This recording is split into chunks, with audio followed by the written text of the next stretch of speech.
Anytime now, Bryn. We're on our way, but I'm flying blind. Give me something to work with. Not in a position to take a tour at the moment. Astra, what can you see? Astra! I'll buy you some time.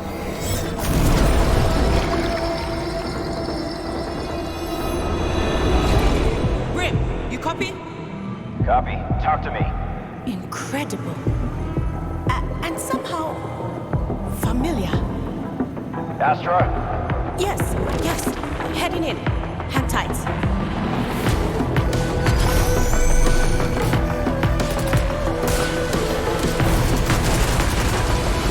Bryn, this place is far from dead.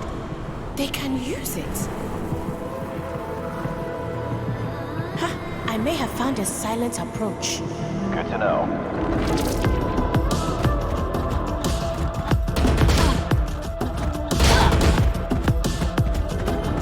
My way. They worked together? Guardians and people. Oh, there's still so much I don't know. Okay.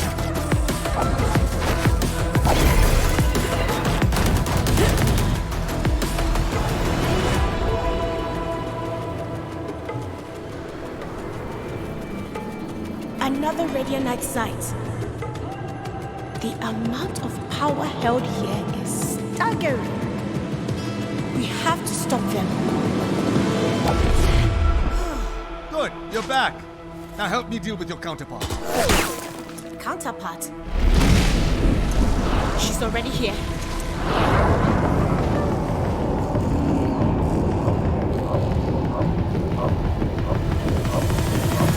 No.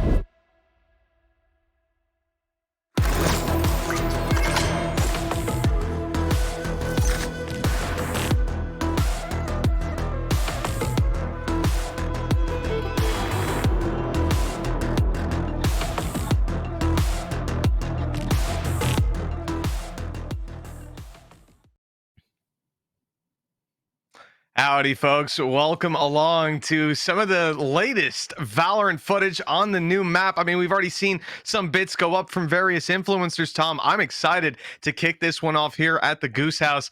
How are you feeling about Lotus right off the bat? I was going to say, what's the name of the tournament again? Because it looked like...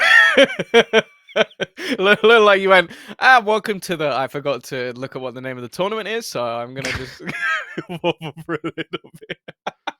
You know, it works, man. We're here for the influencer event by the Goose House, we're going to see some absolute bangers going down. Look, the reality is we have some influencers locked and loaded, ready to jump onto the map and show us off what they've got planned, what they've figured out over the last kind of hour or two, but they really haven't had a lot of time to prepare, Tom. I think today they'll be sort of the set dressing of our event, with the main character really being the map itself. And it's been a wonder to run around it and just come up with some ideas of what we're going to see today. Yeah, it's one of those maps that I think we've each had like maybe an hour tops to sort of like have a little bit of a run around, and all of the players, all of the influencers. I know some are nerds. Like I don't think Kakuga's actually playing in the tournament, but she has just been sat there like building lineups from the second the map went live. So I'm sure there's going to be a few people who've done that as well. But I'm quite excited for this one because a lot of maps that we've had as of late, like you look towards maybe something like a Pearl. A lot of the time, it's like you have a lot of initial battles, like going towards Belong, for example, but there's not that many points of initiation that really favor those defenders. Like you're going to be getting aggressive towards. Whereas this map, I think a lot of them do. Like you've got really far forward, like spawn areas that you can sort of get towards. So I'm quite excited to see how some of these influencers are going to do when it comes to aggressive plays, because let's be real, I think about 80% of the influencers are like Jet mains, Phoenix mains, like Raze mains. Like these are all guys that are trying to flex the fact that they're the best duelists. And okay, maybe there's one or two people who like to play a Killjoy or a Cypher, but I think we're going to have so much aggression here today. Yeah, there's really not a lot of room, I guess, even on the attacking side on some maps, especially just Fracture off the rip. You get to really set the pace. You can fight. You're on the defensive side, sort of boxed in. You got to fight your way out early to gain any sort of control. Right here, it's the flip reverse. Essentially, you can be boxed in by that early explosive aggression, and like you say, looking at the teams that we've got here, the influencers that we've got loaded in, there's certainly a good chance for some aggression to be coming out. I mean, we'll get to agent compositions, I think, as the map plays out, and we'll start to see how some of them have fielded. But it's safe to say there's going to be some players who aren't on their primary role with the way the teams stack up. The thing is, though, genuinely in tournaments like this, it is a better idea just to go for your main agent. Like, I don't want to see someone who's like a Yoru main going like, oh, don't worry, I'll play Astra for the day. Like, it's not going to work out. So I want to see some flair. I want to see some people basically putting in some style. And ultimately, right now, we don't know what the sort of working comp is. Like, we can have guesses. I think with current sort of state of Sentinels, I expect to see quite a bit of Cypher play, being able to, especially with 3 sites, having that control all around the map, having that information is going to be fairly important. A lot of sort of narrow angles might favor something like a Breach, I think looks quite fun. And as I've mentioned Cuckoo, because she's been learning KO lineups, because that's where she thinks this one is going. So I think there's going to be a lot of opportunities. The one thing that worries me, though, controller mains and influencers, it's not that much of a crossover. Like, no, I'll be honest, if you're asking me who like the Astra influencer YouTube channel is, please message me, because I don't know who that is. Maybe it's Zesh. Zesh probably thinks it's him. He thinks it's not, but he thinks it's him. And I think this map, that's the one agent I'm really looking at, just being able to have that sort of global control with all of your smokes and utility. So I hope we see some Astra today. I'm 99.9% sure that we won't. Yeah, and of course, news that we could see Omen going down a peg when it comes to some of those one-ways could affect his usage, maybe bump up the Astra usage coming into this map as well. We'll see. Certainly going to be some good ideas coming out of these players, and I think, yeah, the likes of Brimmy, some of that seizing utility, some of the sectioning off stuff with the spinning doors, it should be interesting. You need to stim yourself straight down mid into B. There you go. You get a Neon, you're stimming a Neon, you run straight down mid. No one's stopping that. Although the B site does look really rough. I think there's a decent possibility as well. Bring up the teams. Yeah, we can go whenever. Just throw them up. Bring up anything you want at any time. We will start talking about what's ever in front of us. You don't need to wait for us to call it up. But yeah, we do have, of course, Group A. I think the fact that I do like seeing Jupi back. Like, obviously, she went away from the scene for a little bit of time, come back to do some influencer stuff. I think she's also back playing again as well, which is very exciting. I mentioned that we're going to have a lot of sort of players, like Marcus, for example, a Reyna main. Come on, no one wants that. But Jupi, thankfully, Killjoy main. We love it. We love seeing it. Yeah, I think there's, again, going to be a lot of, I guess, compromise that's going to have to be made as you go throughout these rosters when it comes to those agent selects right here. Group B. I mean, whether we're going to get to see some Rays play or not today, that remains to be seen. Yeah, Flights. Yinsu is in the sub. Oh, Flight. Sorry. Flight. I'm not sure about Yinsu. I mean, I'd love to see her get off to a flying start, but I'm looking at the man on top of that team to really lead the charge, especially if there is going to be any of that Rays gameplay. He'll be the man to pull it out. Always a favorite, Tom, ever since those first influencer events back in the day. Good old Icebox, seeing him fly through the sky with a shorty. That was no, it's good if he's on your team. Was something. It's not good if you're on the other team. It's just panic. Like that's all it is. It is panic. I also like the fact that Flow's team has a lot of people that I know I'm allowed to be mean to. So that's going to be quite fun as well. Like MegSoundsLikeEgg. The only thing that's sad for me is that I don't think we'll be able to hear our comms. But if anybody wants to look at her stream and steal and send them to me, because she very much panics when she's in any high pressure situation, and I enjoy watching that. And of course, Neokai, who good luck, bud. You're gonna need it.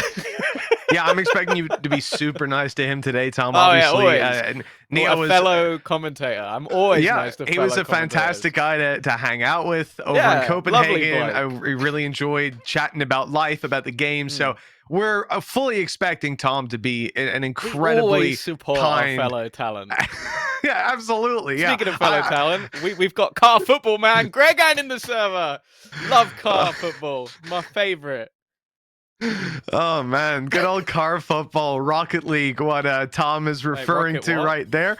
It's it's a fairly popular esport, Tom. No need to talk down on it. It's the ball. That's my favorite bit. Hey, listen, some incredible people have come from the Rocket League scene, so let's not be rude. But of course, there you're seeing your groups up on the stage, and we'll be tracking this as we go throughout the day, keeping you updated with the results of various matches, and of course, who is taking that golden spot up top of the groups. The team on top of each group will go on to play one final matchup to decide who the victor is here tonight in the Goose House Influencer event. I mean, Tom, any favorites right off the rip? Who do you think is going to end up in the gold for each team, for each group? Ooh, I feel like I have to go back and look at who's actually going to be on the team. I do think Team Flow looks pretty nasty. Like, you got Flow himself, Mr. Sage, like the Grim of EU. If you're from North America, he's someone who's done a lot of wars. You got Andruwu as well. Not my favorite name, but definitely one of my favorite players to watch. Like, I think his Phoenix is nasty. Dr. Freeze. Like, they've also got a good mix of like players as well on different agents. So I think that team's gonna be good. It's just whether or not 𝗏𝗂𝗃 will drag them down. Well, just right in there, not giving him a moment of solace. But Tom, you know what? We've looked at the overall tournament. We've looked at the groups and the teams. We've mentioned that we're going to have SoMarcus and Jupi battling it out in that first matchup. But Tom, now it's time to actually kick it off and look at the agents that these teams are locking in. For Lotus, Team SoMarcus, unsurprisingly, it's 𝗏𝗏𝗏 that's being hovered on top of the board. Do you expect the lock in? Wow, yeah. I mean, I'd love to see something else. I'd love to see no, something don't get me different. wrong. I want to see something else because seeing 𝗏𝗏𝗏 play a map, do you know what that teaches me about the map? So Absolutely nothing. Absolutely nothing at all, because most of his utility just doesn't really apply to anything that's going on. So yeah, obviously the fact that you can now blind people with the Leer from further away will probably help on a map like this, especially towards that A side of the map. No surprise as well that Jupi's on the KJ and Jack is going in on the Sky. We're getting the influencers on their agent, so no real surprise there. I'm interested by the Viper, I'll be honest, because when I was thinking of controllers, Viper was not really my go-to, at least not as like a solo controller, especially on a 3-site map. I think execution-wise, it might work out, but it's going to be... You're going to have to basically be very, very direct with the way that you're playing, because the second you put that screen down, it becomes very, very difficult. And on the defense, you're not going to be able to cover off half the map, so that's going to be quite tough. I also really like the Neon as well. I think on this map, with such quick rotations, a lot of places, I was sort of talking to it again earlier in the day, I think the stuns are just going to be nasty. Like, just with some of the sites, especially B, is so small. So I think the stuns will be able to cover off like such a large amount that that's going to be interesting. Yeah, and of course, something to remember while you're watching along at home. These players, they don't have access to every skin in the game. They come with a pool, but some of them will have played out through the new battle pass, right? They will have spent a little bit of time customizing their inventory, and the others will be playing with plain skins. Let's make sure to slag them. You can also spam by the store as well if you really wanted a specific skin. It's true. But anybody who does that is a sweat. It's all about the dedication, Tom. And I got to say there, I've got every skin I wanted. That's all I'll say. I've become very good at it over time. Have you got the Reaver Van? You know, Tom, it actually didn't appear in the store just yet. But I'm using the new skins. I'm getting by it. It's all right. We're not going back to 2020 just yet. So, Tom, oneself wax the volume on there. Looks like we're good to go. I thought I was going to be making the gun sounds myself. I was warming up vocally, but it's not needed. We're already launching into map number 1. Marcus and Jupi, the two teams battling it out here in a spinny door as Marcus is going through looking for a fight, and he's already taken down the leader of his opposition. He's done well. I think that's already more kills than he got in some of the maps of the Blast tournament we saw earlier in the year, so off to a flying start. But at the moment, this is just looking like a mess. We got fights going all the way across. I think this is Noodle as well. Good old Mora. Couldn't remember how to spell his name, and he's going to get put in the dirt. Oh, Toshekama, Jack Igo, and there he goes around the corner. Now we're sucking 𝗏𝗏𝗏𝗏𝗏. Absolute decimation as the attackers fight their way back in, and the spike making its way towards C. It looks like they've got all the space, but maybe trapped in the middle. Maybe not. Josie, good to go. On out of there. Spike planted. 𝗧𝗲V𝗺 on to SpoderBrad. I will be honest. I'm intrigued by the chamber pick. It's an agent that we've seen fairly nerfed as of recent, which of course will be run on this patch, and it means that his TP is not going to be anywhere near as good in terms of the space that he's going to be able to take. And into this 1v3 scenario, it's getting anything done here. Gonna be a little bit rough, stunned up, and while I thought maybe Jack was going to try and go for some sort of knife, but instead he's just finishing things out with a 3K. Probably singing along while he does it. That's what it's all about, man. Good old reliable Jack. He's putting the tricolor to good use on that one. A 1-0. You know, the attacking side on this map, I'm really excited to see how it develops, how we're going to see teams utilize it. Obviously, again, for the teams coming in here, you have a handful of hours collectively coming to how you're going to approach the map, to understand it, to even be aware. We were having a debate before we started whether there was 1 or 2 breakable doors after our first look around it. So you can kind of be a little bit shaky on, oh no! Marcus has got 2 and he's out for free. All right, well, that's put a pin in that point, I guess. And this is what we were talking about when it comes to aggression on this map, especially towards A. There's so many spots you can get really close to the barriers. You can see him waiting around the revolving door. The thing is, there's going to be a lot of sound cues that you can almost play bait with around the side of the map. So definitely going to be a little bit interesting to see how teams get caught off. Because a lot of the time you are really going to favor this attacking side on new maps because teams just don't know how they should be playing. Oh, yazzybug in a good spot, but just the classic. You know, these sort of fights, hard to capitalize, back turn, but you know, you get one shot off there, it's probably not going to be the kill.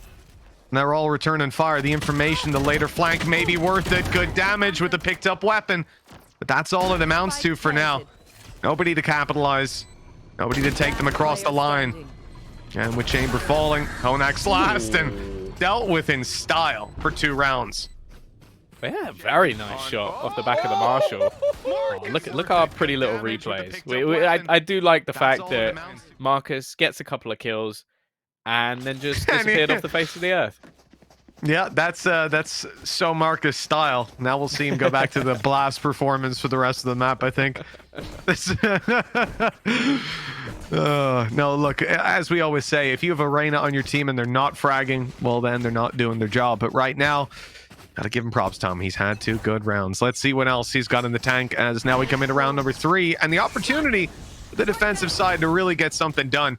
They've come in here with some weapons, and that should answer back against, I mean, a decently healthy economy from Team Jupi. Look, they've gotten close, though. They've gotten very close. Luckily, Marcus is able to dismiss out, rely on a crossfire with HowToNoodle, and they are Howto holding the site.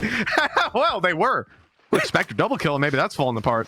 I want to say I take offense to the fact that you just said they are Howto holding a site. That really hurt my brain as much as it possibly could have done. It amused me though. I enjoyed it.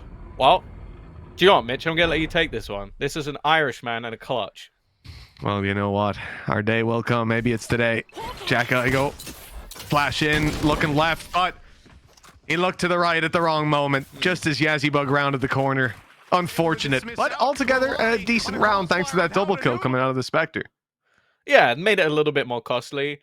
I do like the fact that they're trying to abuse the pace of this map. The fact is, holding on to 3 sites, especially when you don't really have like that dedicated sentinel in the form of a Cypher, I think is going to be pretty difficult to do. So if you can catch the right timing, unfortunately they just ran straight into Marcus, who managed to delay them enough that he got some support. But that's going to be the main thing. Now, rotations, at least towards that C side, at least from B, don't look too bad.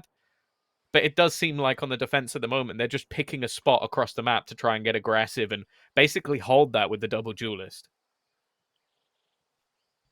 You know, we theorized about some of this early aggression we could see out of the defensive side. This is quite up in their face. It's still serving a big distraction. They're trying to spam it, and they've caught Marcus. And even though HowToNoodle was there spamming away your Mora 55 as you see on your screen, they're still wary of it, and they know that he's up to some of those old tricks, even on this new map.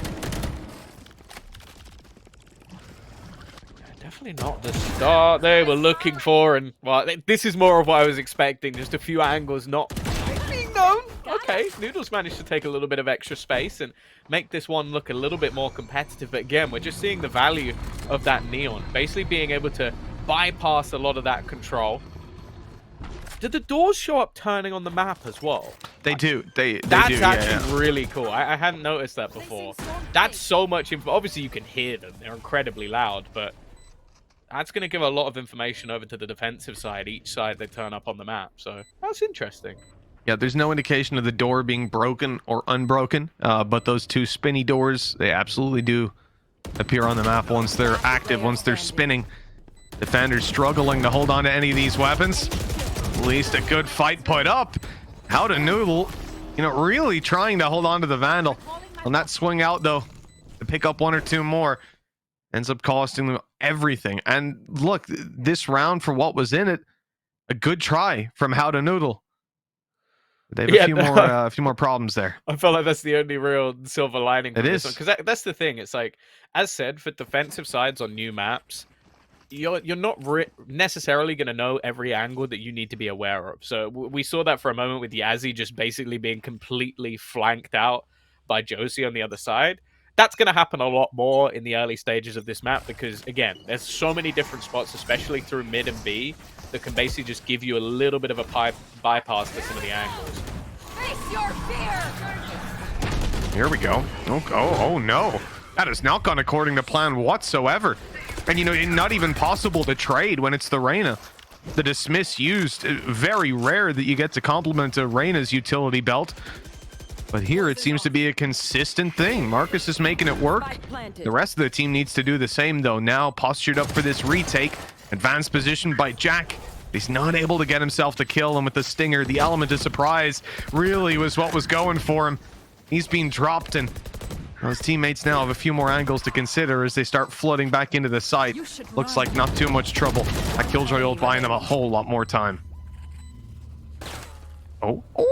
Ooh, almost a chance, but Elfin is going to hold the line, and as you mentioned, sort of forced out of position by the fact that the Killjoy was eventually going to catch them with the lockdown.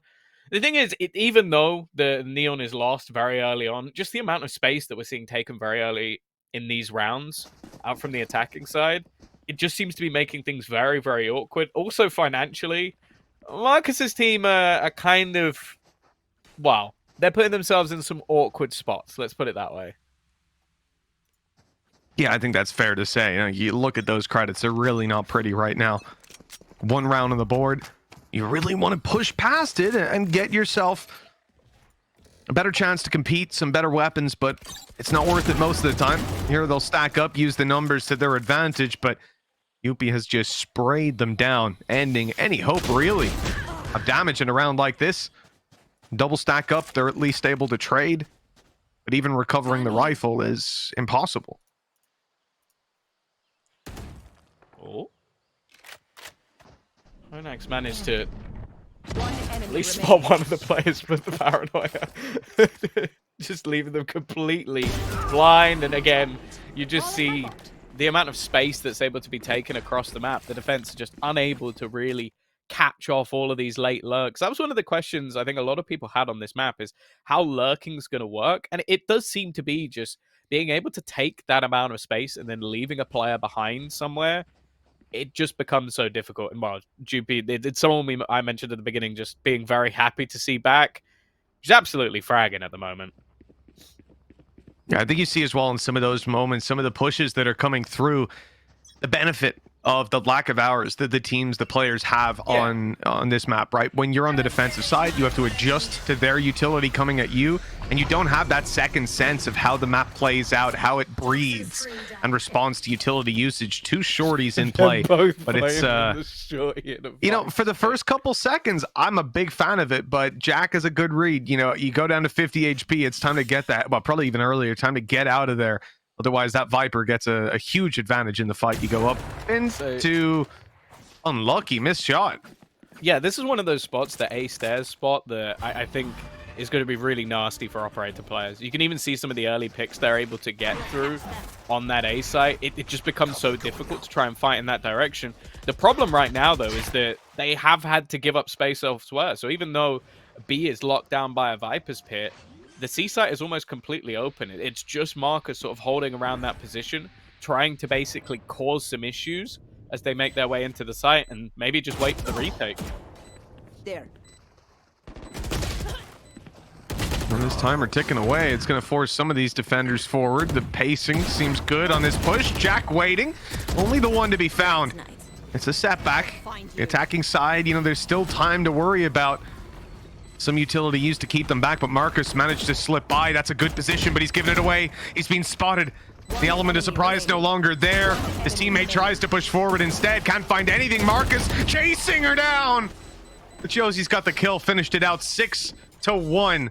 Team Jupi, they're just not letting anything slip. Yeah, I think SoMarcus obviously playing the classic Reyna main of the first one on the site and the last one to die. Always a very good sign. It's exactly what you want to see. Oh dear. Oh, they almost managed to win it, but yeah, it just seems, especially in some of these later round scenarios, you've got Team Jupi just being better, just winning a lot of those battles. It's been a bit of a tough time for SpoderBrad as well. Like he got his kill with the operator, but unfortunately, I don't think he has the operator anymore. Now, lots of steps being heard here towards mid again. This choke point's been so heavily pressured and no response so far from this defensive side. This time is no different. Just a flurry of frags and the attacking side has all the space they need. Full access to the C site, to the defender spawn, and indeed to the B where they've just planted that wall, that door. Unbroken for now. They're tapping away, unaware that Jupi's on the other side. Good bait, though. Managed to avoid the initial flurry of bullets. Okay, and they return some of their own. This isn't looking too bad. Yeah, they still got to find a way back into the site, but actually Josie caught off guard. And the remainder, because of how this B site sets up, having to almost sit outside, trying to play the afterplant. Well, that wall's taken some damage from the knife, but nobody else have. It's left all on to Josh. He's going to find himself a couple.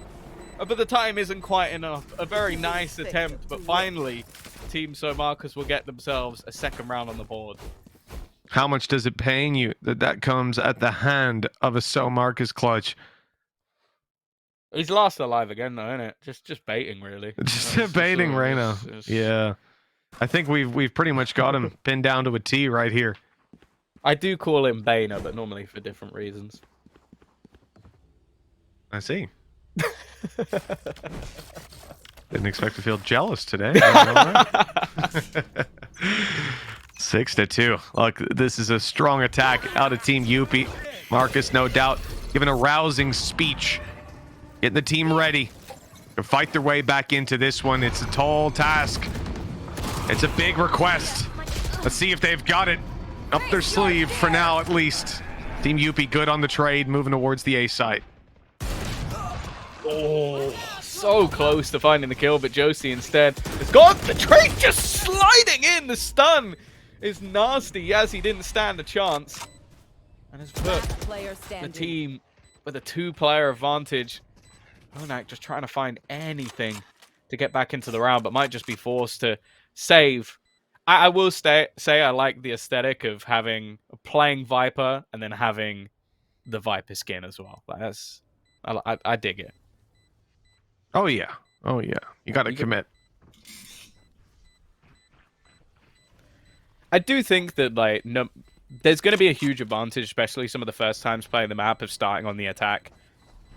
Whether it makes a difference here, though, is going to be another thing altogether. Like I think the sort of, you look at that Reyna, Jett, Skye as a trio going into the attacking side, I think could be pretty nasty, especially for just like really aggressive burst plays. The main thing, though, is just how far down you're going to be. Because that's the thing. If this is a 10-2 half, it won't matter too much. Like I think a lot of the time, just in terms of raw morale, it's going to be difficult enough to try and get anything back into this one. But look at all the cam paths that these nerds have already got. Like I'm seeing them spin backwards out of the floor and into the sky. Like they're not quite pre-programmed, but oh my. Okay, HowToNoodle is not having a good time. Both himself and Marcus cut short in this round. And well, we heard the text chat being entered. And I'm sure that it's nothing but kind words. Good shot, my friend. Yeah. Thank you. Very well played. Very you well have capitalized on my mistakes. Here we go. It's an Ares. I love to see some LMG play. The ace. Oh, right. Well, I'm just gonna say I really hope that isn't Yazzy's actual crosshair, because that's the default crosshair. And that just makes me think that that's someone who hasn't done their settings going into the game. Yeah, I'll tell you what. I think Yazzie, she might have maybe done that. I mentioned coming into the game, we'll see some people coming in. They're going to have some skins. They always didn't have a skin on it. That's a normal crosshair. Some people who forgot to do Some this. people who jumped on and then said, oops, what are my settings again? That was us every playtest, man. You remember, you jump on, you just see people going, hey, do you want to jump in this? We need one more. Yeah, no worries. Jump in the lobby, join the game, start it up, and then you realize all your binds are wrong, your sense is off. Pirate elephant. Oh. He's even got a bazooka. I like the little hidden rooms. I wonder if Raze gets in there, does she automatically get her ult? Right. She gets the rocket launcher off him. Please. Use the nade to break the wall. Get in. I've seen this. It's like Elden Ring. You just got to break through to the next area. Right. Yeah. For the Cracker love code. of God, no.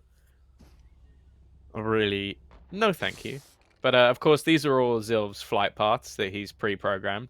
𝗧𝗲 had a really good idea, which was the B site there.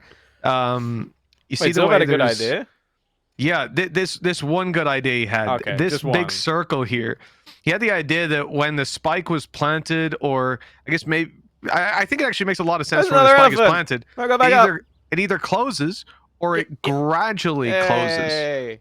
So say as the spike is closer to detonation, the roof begins like twisting, close and close and close, which would also block late round lineups. So it would sort of serve a purpose as well as being pretty cool. You'd be able to like tell by how much light is in the room. But I imagine anyone playing on a Raspberry Pi is going to have a pretty poor time with the movement and the lighting adjustments and whatnot. It'd be I cool. also just think that would be a nightmare that just a random time just like, sorry, your lineups don't work anymore. Yeah, but it's there something anything that you've got to behind the adjust waterfall? to. Is You it gotta a be- hidden room waterfall?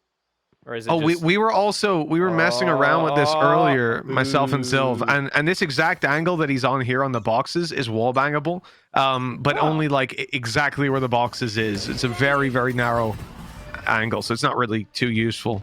Okay, so HowToNoodle has learned how to join the game, so we're back, ready to go. He still hasn't managed to name himself, but you know, it's the little things. One step in at a life. time. Yeah, like we can't expect too much. Lockdown going to be put into play. Now it does look like that lockdown leaves quite a lot of gaps in the backlines, but maybe, I don't know, maybe it's the plan. Also, Marcus is using a judge. Yes, Arena. and he's having success with it. I don't know what's more frustrating. There goes the ulti. There goes the rifle and another kill. Come on. He just keeps on going. Team Jupi. They've only lost 2 rounds. One of them was a Marcus clutch. He was last alive again and again. This time, though, very much spearheading this charge. Will he be able to find these players, though? Yes! Another for Marcus. And he's on the spike. Josh, gonna have to be quick reacting to this. Getting around this smoke. He's been spotted. Not taken down. Marcus, not good for the third. Oh, wow. What an incredible attempt, though. Well, yeah. It's sort of like a second place medal at school. Like you lost, but You tried to win. you tried. Like you're not as quick as the other kid, but like your mum and dad are probably still proud of you. Well, it depends. Mitch like, well, maybe not. Mitch would finish 9th out of 8. There'd be the coach like walking along the line at the side who would somehow finish the 100 meters before. Well, you know, I once won the butterfly race in swimming. I did then have my gold medal rescinded and replaced with a bronze one due to a penalty for Did you being like underwater for strap too a long. motor to the back of your legs? No, you know when you dive in off the board, I just stayed underwater doing the like mermaid kick all the way to the other side, most of the way. You basically Did just like one butterfly, did a flip, do the stroke. went underwater again, did one butterfly.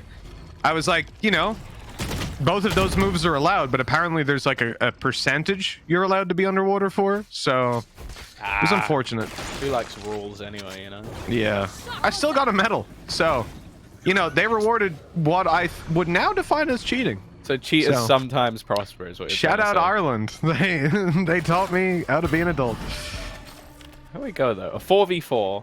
I would say one of the better opportunities for Team SoMarcus. Unfortunately, it's the last round.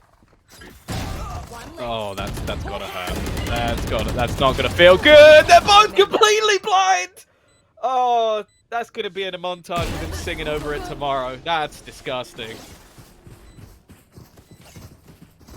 That's how you get 10 rounds on the board. I'll tell you what. You know, there's been some closer moments, but this one right here, just utterly sickening. It really is.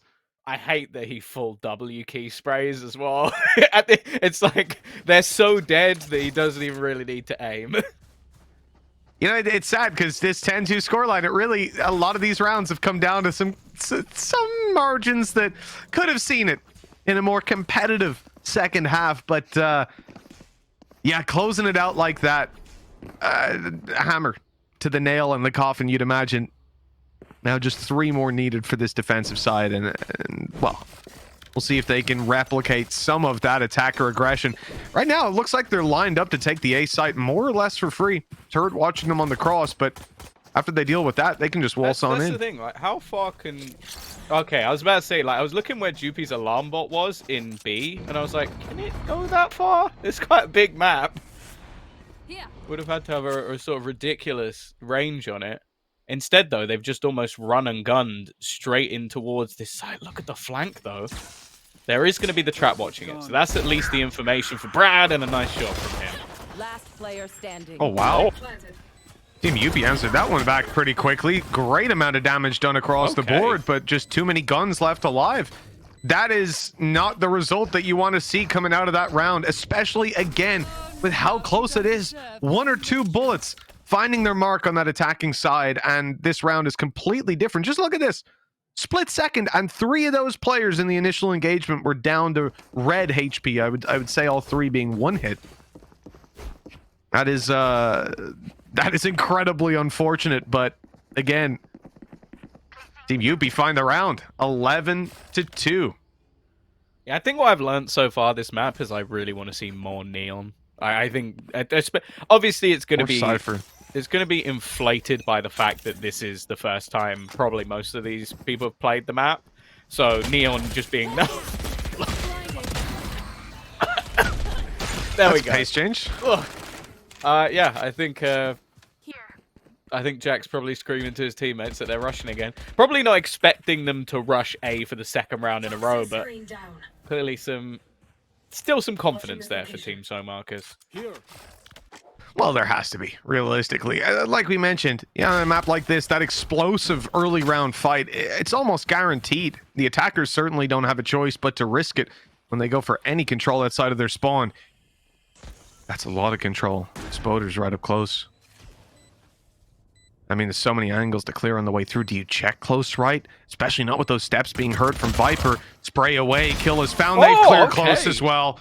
That is very solid stuff coming out of the defensive side. Although they've lost a player on the way through in the trades, they're not coming in. Player standing. Oh, Marcus is low. He's got nothing to heal back up with either. Needs this kill onto Jupi to have any sort of chance. And you can see Elfin with the sheer confidence that Jupi is eventually going to win that battle. 12-2. One of the closer rounds we've seen so far, but ultimately, it really doesn't matter. Yeah, I think we saw just there. Look, realistically, when you're going into those kind of fights with stingers, you're not going to get away with too much. It is what it is. But the dice had been rolled. The risk was taken to go for those kind of investments. Now, left with drips and drabs to fight for 10 consecutive rounds. What would be an incredible comeback for this team.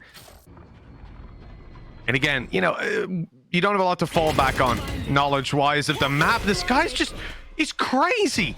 Jack, I mean, I've seen the flash plays, but he's really trying to get on people's timeline with that one.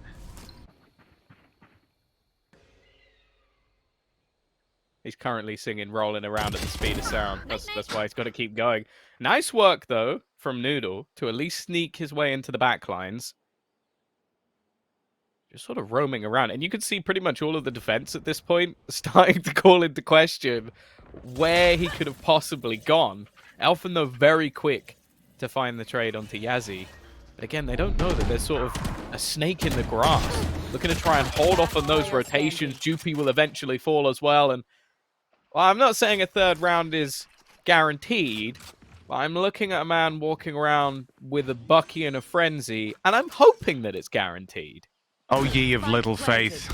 Here he is. Never mind. Sorry? It's 12-3. Can we get a replay of what Mitch just said? No, don't pick up the buck. He saw the skin and blatantly just went, "That's a phantom." Because no one. Because that's the thing. That's one of those guns where, when I think about the sort of Oni collection, the only gun I think of is the Phantom. I don't even know what the other shorty. skins are. Oh yeah, the shorty. Okay, I'll give you that one. But You're not see going a to longer confuse that. gun, Yeah.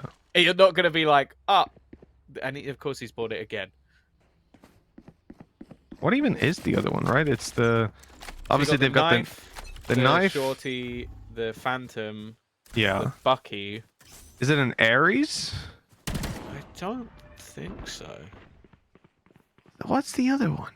I have the collection. So do I. I might only have the knife and the Is it just... Phantom. Either way.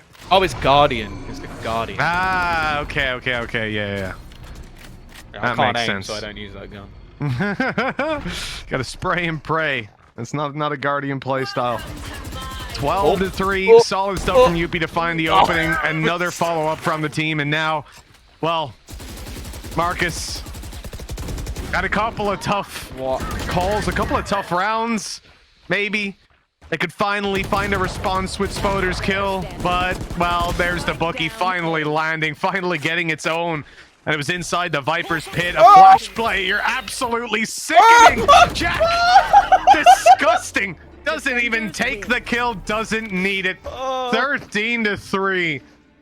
What a fantastic opening round that is for Team Jupi. They are looking good. Oh, I love the fact that the flash got popped after, and he's just sat completely blind in the corner, but somehow survived. The thing is, at that point, he probably imagines he's dead. Like, you'd assume that he's dead there, so... No. Not when you're Jack. I think I'm almost certain that he had the chance, unblinded, to take that kill for like 2 seconds and just didn't want to. You know, he's just happy to be behind him, playing some games. The Irish that's what it's all pacifist about. that he is. You know, sometimes you got to be kind. You know, you got to be cruel to be kind, and that's what they were just there. 13-3, man. I mean, is it fair to say now we've got our favorites for the group locked in after that performance? It's got to be hard to match. I'm still feeling pretty good about Team Flow. I think that's a team to watch. I think that they've got someone who's a Phoenix main, and it's like, especially a very high level Phoenix main is just going to be annoying. Like, you just won't know what you're doing against them. And I also think, bear in mind, there's 3 orbs that the attackers can quite easily get access to. You could be having your ult every couple of rounds. So I think that's going to be fun to watch, fun to play against. But no, Team Jupi looked really nasty. I think especially like players that you might not necessarily expect to be at that very high level. Like, Josh was nuts that entire game. Like, he was easily my standout player of the match. So if he's going to keep up that level, who knows? Maybe they can beat any of the other rosters. Yeah, I really enjoyed seeing that flank play as well late on into the game. I think it was HowToNoodle managed to get past the turning door, use that. I guess they didn't notice it on the map or were otherwise occupied. There was Killjoy utility down. I didn't actually spot whether it was a cloud burst, whether it was the Killjoy stepping out of range for a moment, or exactly why, but he was able to sneak by and get into their spawn. At some point, we're going to see a moment where someone opens a door with someone else standing on it and they go past each other. Yeah, go right and past. that's going to happen at some point. And when it does, I know I'm going to enjoy it. So the thing is, what do you do then? Because you have to, if you hit the button to be like, oh, he's on the other side, you know, it's going to know. He's going to turn around and be like, oh, there's someone on the other side of the door. They obviously walked past me. So I think you have to keep going. You gotta call like, hey, this bro, guy's just come out the door, but like, I'm not killing him. it's like something out of a comedy movie, like in a library when the wall just What if switches. they both think they've pressed the button though? Scooby-Doo movie. Like, you've both gone to push it, and then it opens. You're like, oh, that must have been me. And okay, question then. Question: are the buttons on both of them? I think they might be on opposite walls. So that if you were to do that, And you it could would actually turn. literally walk past each other, right? That's what I mean. So. Yeah, it's possible. So you got to kind of press the button, go to the other side. Be like, someone else press that? No, it was me. Okay, good. Should be interesting, man. We'll see how this one pans off. I hear we've already got Nami's game is finished. They lost to Mediocre 15-13, a much closer game over there. They got through that one pretty quickly, considering we were 13-3 and only just finished out. I guess more of those explosive early rounds that we've heard so much about. And yeah, there you go. You're going to get the scoreboard up in front of you. Just the other result that we have in for now on the board. And that's going to put Mediocre and Wait, Jupi. a team with LSD won a game? We should throw That a doesn't party seem or something. yeah. Like, there needs to be a celebration. Flag on the play. Flag like... on the play. We're gonna have this one investigated. We're gonna get the VOD watched back. We have some suspicious activity. It seems Dan the funny was able thing to is, find I more than 6 imagine kills. he got out-fragged by an actual dog in Acre. So, you know. Yeah, pull up the kills. Pull up the kills, Zilv. Let us know. The puppy paws fragging hard, I can guarantee. All right, we've got our researchers working hard in the background. They're typing away on the keyboards.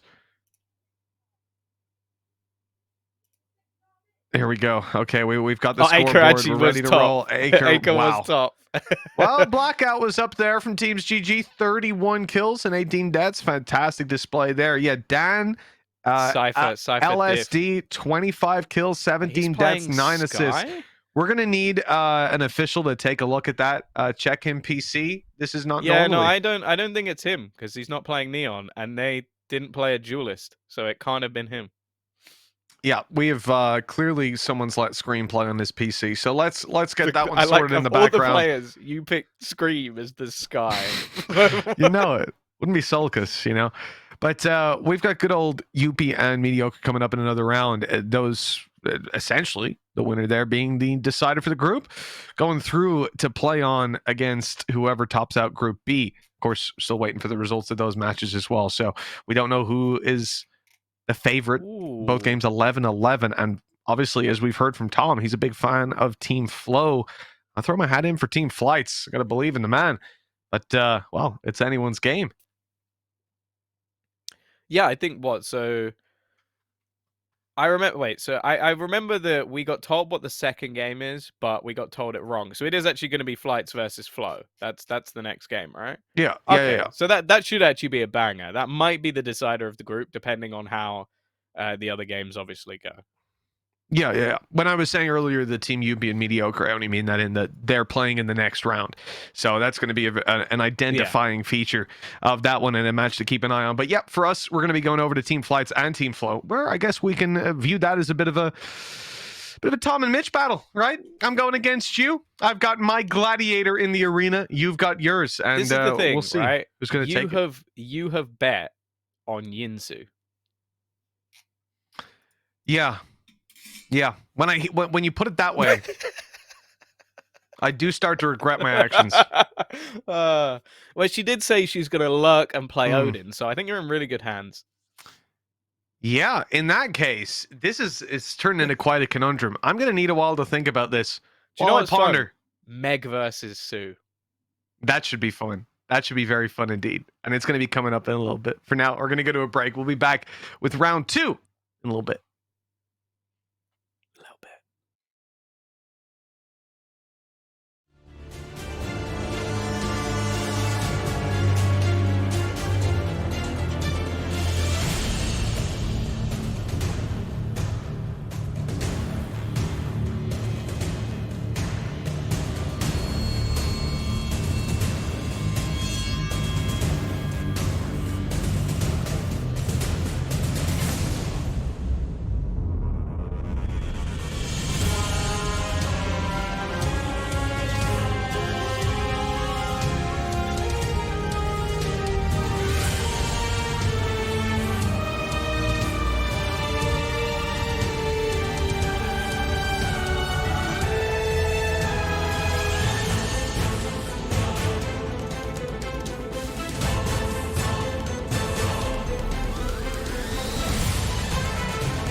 And welcome back to the Goose House Influencer event before Tom gives out to me again.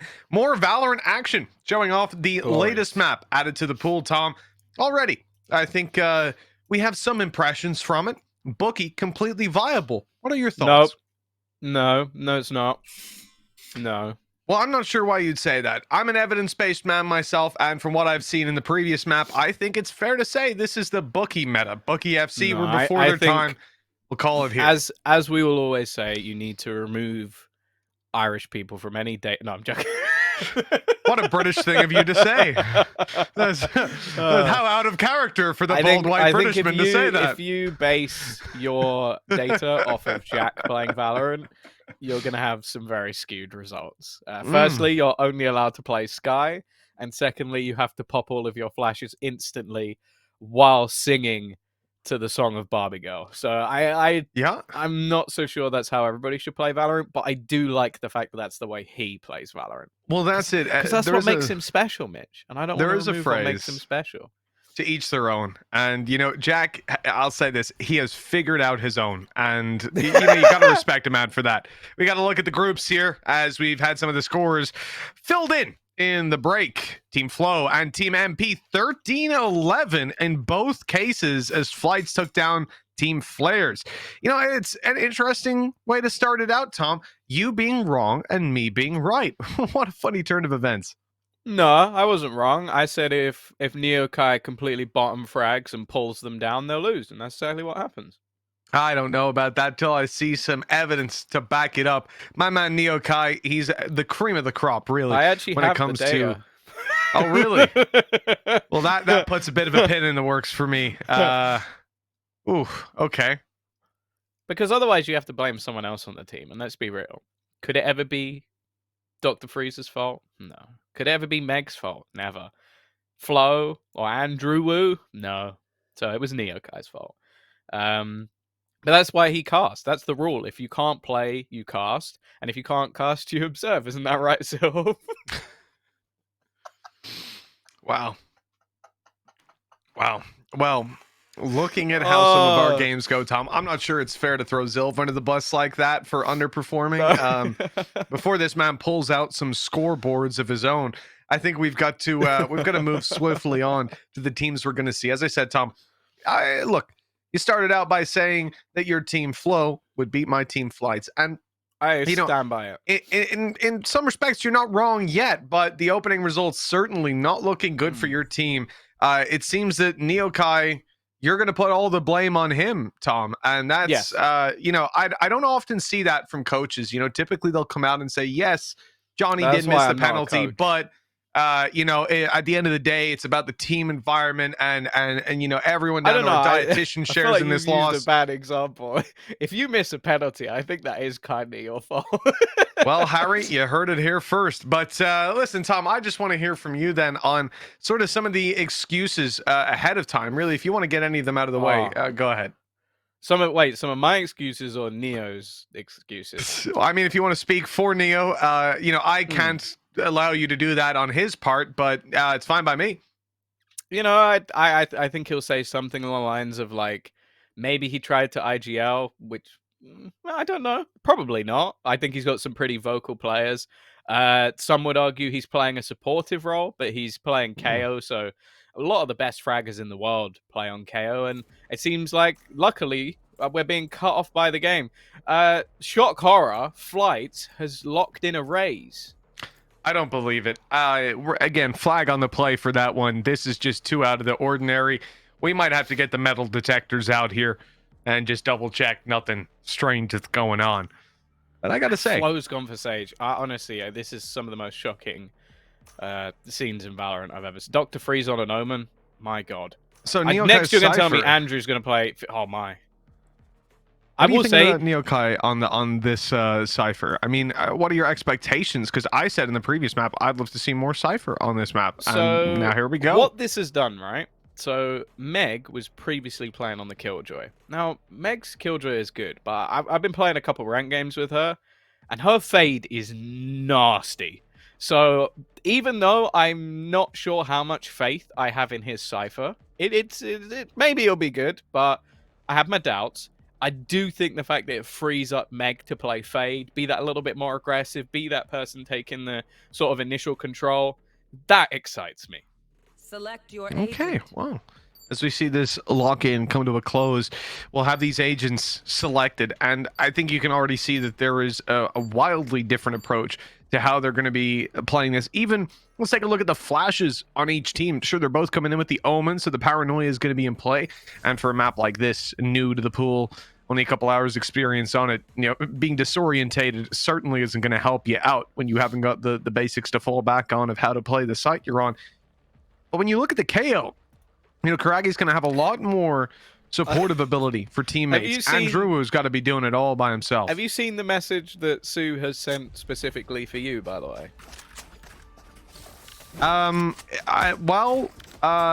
I just did.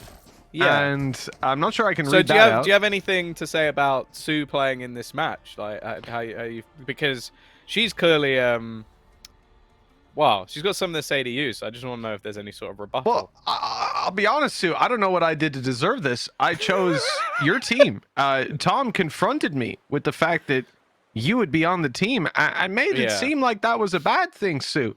I didn't stand for that. I stuck with my pick. I stood by you. And this is how you treat me, all right? Oh, Neokai is saying nice things about you as well. And I saw. What the? See, I don't know. See, the most annoying thing about it is... They've put back up the global giving sign. Yeah. Like, you've lost their trust now. The worst thing is I don't even know how she knows that. That's worrying. Tom, you notice none of us hugged you at the Rebel event. That might be why. Well, Team Flights taking on Team Flow. The attackers already baited into a battle as Freeze goes down. The spike may be going down soon. No, it's staying back, staying way back. The door turning, and it's all a fake. They're selling noise, selling fake control, and really just allowing Team Flow to lose themselves.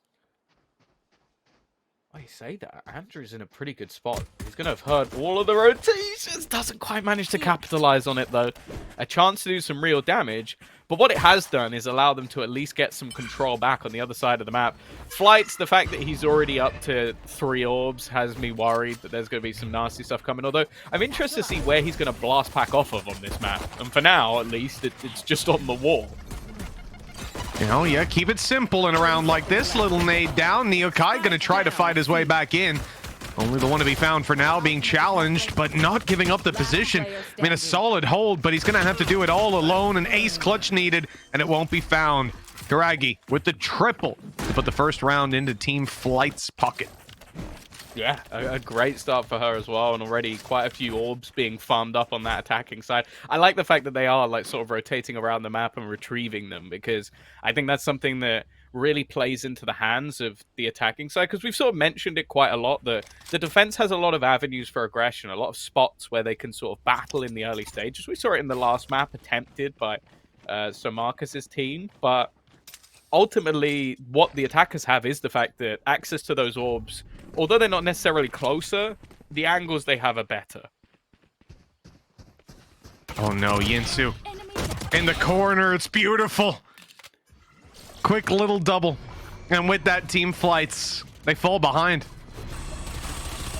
This is the thing. Like, I've played against 𝗬 in some of these like tournaments.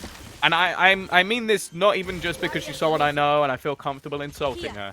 She is the rattiest player in human history. Like, I have played games where the spike is literally down with like 15 seconds left. I'm on a late rotation and she's still in the spawn holding. So it's infuriating to play against, and that's something the Team Flow are going to have to deal with.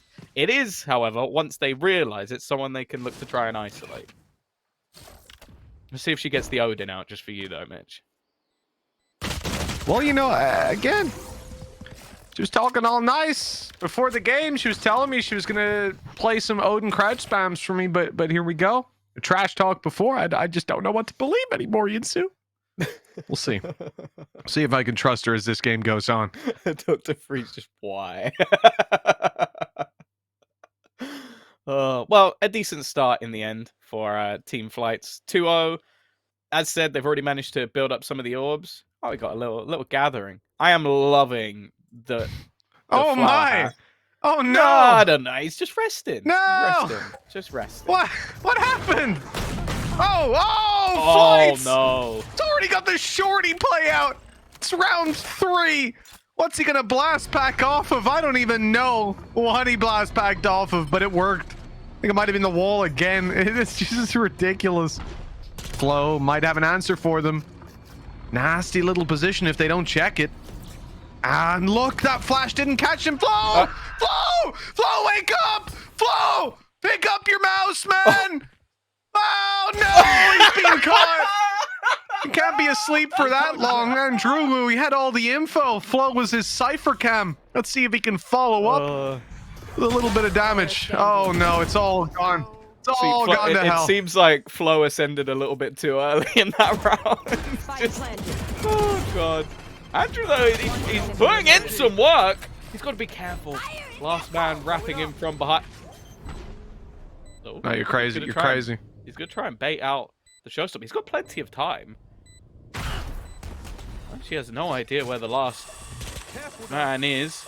Oh, I don't actually know if it was going to scan him, but it won't have mattered. Flight's on the swing is going to trade out that kill. A nice attempt from Andrew, but ultimately 3-0. And oh dear. No way, it was Uber Eats. He went to get the door. You know, it was on the tip of my tongue joking that he went to get the door, but that's exactly what it was. Great timing. I suppose that lines up as well. You finish the last game, you probably order it towards the end. You know, sometimes there's a little delay, a little bit of traffic along the way. I hope he enjoys those cold fries.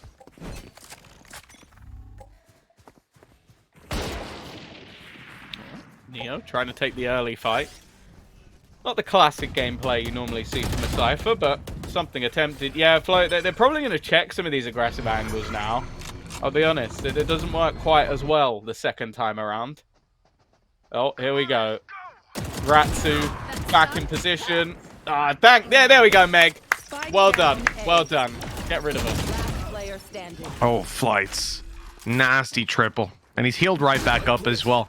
That's the thing. The damage done barely even matters. It's only going to be the shields removed. Just making it all the more tough for Meg to get back into this clutch. Now, don't know if this door is open. Although Meg going to be going around through the spawn. And at this point, you have to start to wonder. You know, if she doesn't find anything in the next couple seconds, well, that's not even going to be part of it. Flights went out for that fight, and you know, I thought he had it. Left her down to 5 HP, but she doesn't seem to feel in any way deterred by that. Just barreling forward for this spike. I don't even know that she has the time anymore. You just gotta believe. You gotta believe that you have time, and then you can win the round. That's how it works. That's what I've heard. It's an interesting strategy. It's maybe not one I'd follow, but you know, at the end of the day, against me, it's a strategy you should follow. You know, trying to force the extra weapons out of their hand, it still works out in the end. But yeah, we're 4-0 down after that start. It's always unfortunate seeing someone like Flo. You know, he had that position, he had everything going for him. I will say, probably would have just died if he was there though, because he would have swung earlier. I don't know if the purchase has changed, but yeah, no, Andrew's got no armor. Guess it doesn't matter. And I'm pretty sure Dr. Freeze didn't even have a gun. Okay, I guess it doesn't matter. Just sheer aggression. This is what we expected. And look at Meg. She is already wrapping right back around. I think Sue is watching for this, obviously being Rat Queen herself. She is ready and waiting to be flanked on. It doesn't matter, though. Meg not missing a beat. And just hitting these instant headshots. The DMs have been paying off, leaving karagii alone. It looks like Team Flow are going to have their first round on the board. And the jump up at the end, working out for the defense. Well, at long last, finding that round. You know, we were starting to come close to that now or never time. You don't want a team to just feel dominant like that. Zilf said that Freeze was the guy that went frenzy only to Immortal. Maybe he's attempting some of that here as well. I think he might be spot on. Looks like another round. Oh, that was the phone. Well, let's hope that's not cracked. Yeah, you wouldn't want to do that and then leave it in a suitcase. The other one wasn't cracked, all right? Not straight off. No command in. Now Meg has got into a position again. And they didn't even notice the door opening. I'm not sure there's much of a louder sound cue than that one, but oh wait, we're going for another attempt. Let's see if they notice it the second time. Lockdown gone. Meg's just looking for every single battle she can. Has Nightfall she needs. Go on a third attempt. Let's go round again. You spin me right round. I mean, this is going to be an interesting one for Team Flights to fight their way back out of. They're still stuck in their spawn. Matter of fact, they're in their spawn, but so are Team Flow. They've pushed all the way down, completely sectioned them in. And this is the nightmare that I was discussing earlier on, saying that, you know, as an attacking side, you can just be suffocated by the right utility out of the defensive side, and this seems to be the right utility belt. Two great flashes. And a great round now for the defense, flawlessly taking a second. See, now that's the sort of gameplay I expected out of NeoKai, if I'm honest. This is wonderful, though. Just dodging around the revolving door. I think there's definitely some sort of comical music you'd be able to add to that one a little bit later on. I also like how Neo doesn't end up getting that kill. He's just spamming him down from afar. But he's doing all right, you know? 5-4. Second on the board. He's doing the caster gang proud. Not quite as well as MP, who, like, I think got 27 kills in the first game, but you know, he's Finnish, so you kind of expect him to be good. Oh, he's not playing anymore? Hmm? He's Finnish? Finnish for the night? Oh my, oh. Hello. That's something. See, now, can we see it from his POV? What angle does this give him? So, that only really worked if they rushed A. Yeah, I think it's in combination with the other players on the site, right? Ooh, They're never going to check that. I mean, that double... Oh, okay. Huge information. Spotted the player on C, is falling all the way back. Frenzy kill onto Yinsu. This is going to leave Team Flights to get the spike.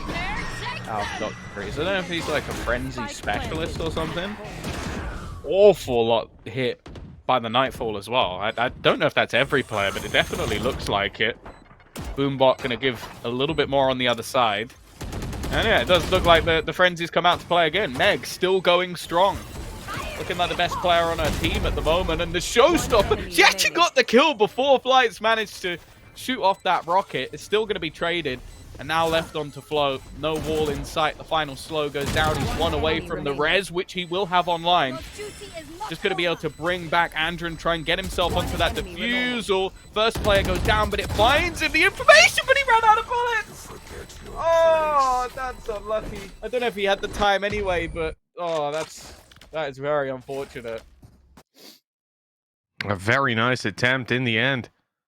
You got to say, Yinsu getting taken down by the frenzy there on mid. Not ideal. You said, we said earlier on, obviously, Zilv fed us that info. Dr. Freeze, big old frenzy main to Immortal. And when you're able to do it to Immortal, yeah, I guess you can pull it out in some show matches. Right now, though, we ain't showing He's off got 7,000 credits. He's playing with a frenzy. Yeah. And he's got 2 kills.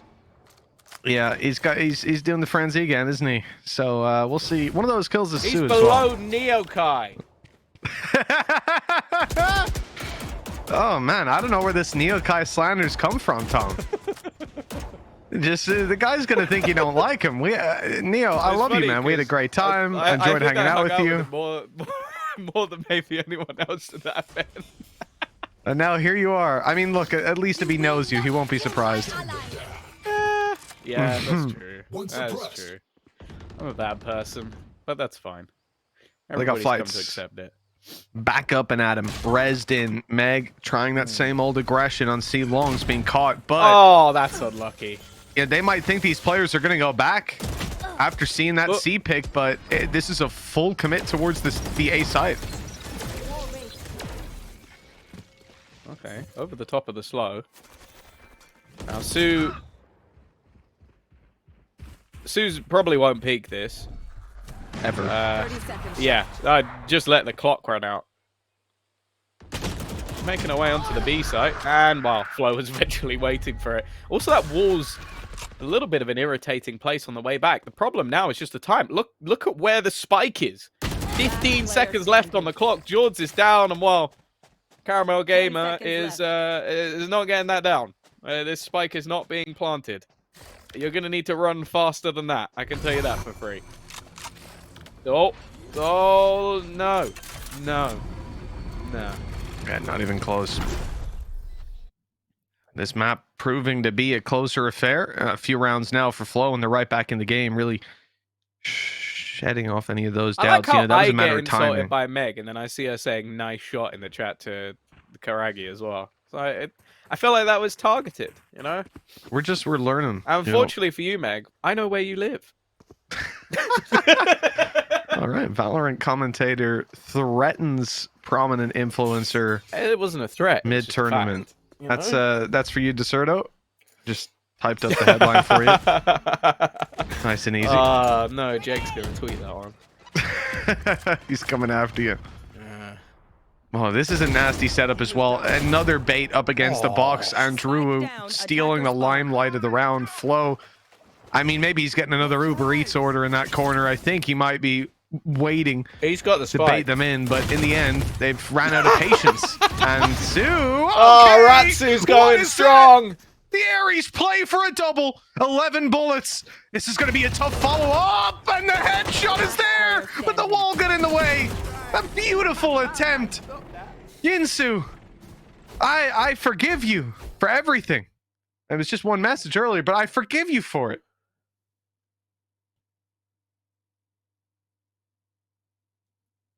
Honestly, couple more bullets. She wins this battle. Oh, so close. A little bit unlucky in the end. But yeah, stole the limelight a little bit. Andrew's round was nasty. And that's the thing. He's someone just individually incredibly strong. If you're going to do well on a Phoenix, that's a necessity. You basically need to be farming up those orbs. But there's been a decent comeback from Team Flo. Was this 5-0 down? What's the plan here? Because I've seen people peeking from... Oh. Okay. Okay, and he has the little trap there to... Yeah. It's not a Give him an bad exit. plan. Well, we're seeing them double smoke over towards the little stairs spot as well. So I guess that's the reason we haven't really had those same peaks coming through and has been able to delay. Look at the rotation. Every single member of the defense is either on that A site or very, very close to it. Flo, up you go. He's in a good spot. And there's no way you expect that. They're scratching their heads. Where did they even die from? I'm not sure they know. Well, shout out Flo. That one's getting patched in the next hour or two. That can't be allowed. He's in the roof of the map. Was called in an attack heli.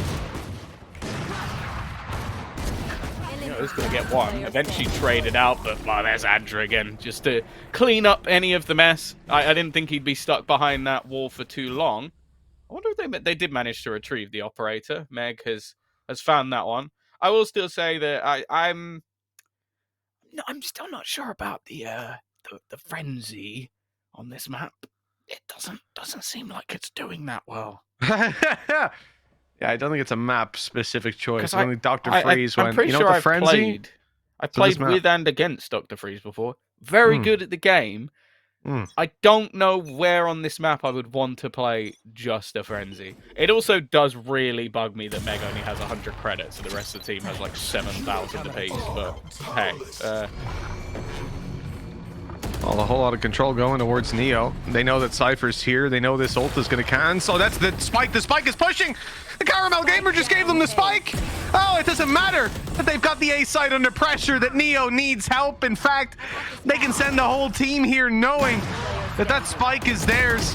Jorhdys, the last remaining player, not a chance for her. As 6 rounds will be found for Team Flo, and a fantastic answer back. They were down. They were looking, I don't want to say they were down and out, but they were certainly down at one point. They managed to come right back into this game, and it is not only a competitive first half, but it's still possible for them to win it. Does he not want like a back pocket operator to go with it? I've never seen this much commitment to a pistol before. Seen maybe a few shorties here and there, with Twiston being the man that springs to mind. But again, we're getting quite a bit of aggression. Flight's just going straight through the showstopper, and he's going to catch out Meg as well. That's the B site completely open, but the push is coming through on the other side of the map. Lockdown on the floor. Sue trying to push alongside it, but will be traded out, and the lockdown's gone too. Oh, Andruwu, yeah, you're going to have to get a kill here. Unfortunately, nothing to be found, and they're waiting as he respawns. Rebirthed from the ashes, sent right back to them. This is it. Team Flights. Okay, that's a good kill coming out of the frenzy. A follow-up from Neo. All they need to do is take down this last Omen. What is going on with the ulti? And Dr. Freeze has just outplayed him. Oh, do you know what? Pretty decent comeback in the end. It's a couple of kills coming through from the frenzy, so you know, maybe there's something there. I think the B site's the one place where it's like the angles are tight enough where sorry, what was that, Meg? Do you wanna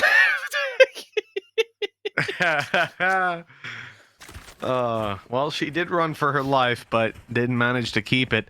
And take a look at the scoreboard there as it pops up. Andruwu having a lights out game, but 𝗃𝗃𝗃, you know, Tom came in here with a vengeance against this man, but Tom, doing well. You got to admit, you know he's had a good game, a good half. The operator Cypher was not something I thought I ever wanted to see, but he has managed to make it work. Now I'm intrigued to see what he's got on that attacking side, because that's where Here. I like the spray. I might be stealing that one. Oh, I saw it derailed you.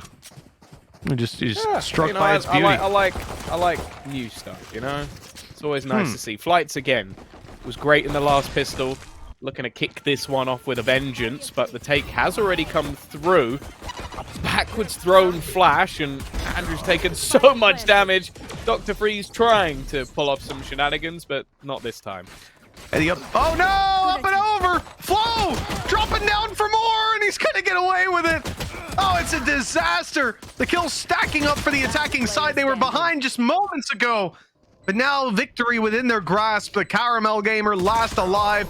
Low HP on everybody except for Meg. She's the one to take the fight. 8 rounds now found. And Team Flow, well, they're starting to toy with victory here.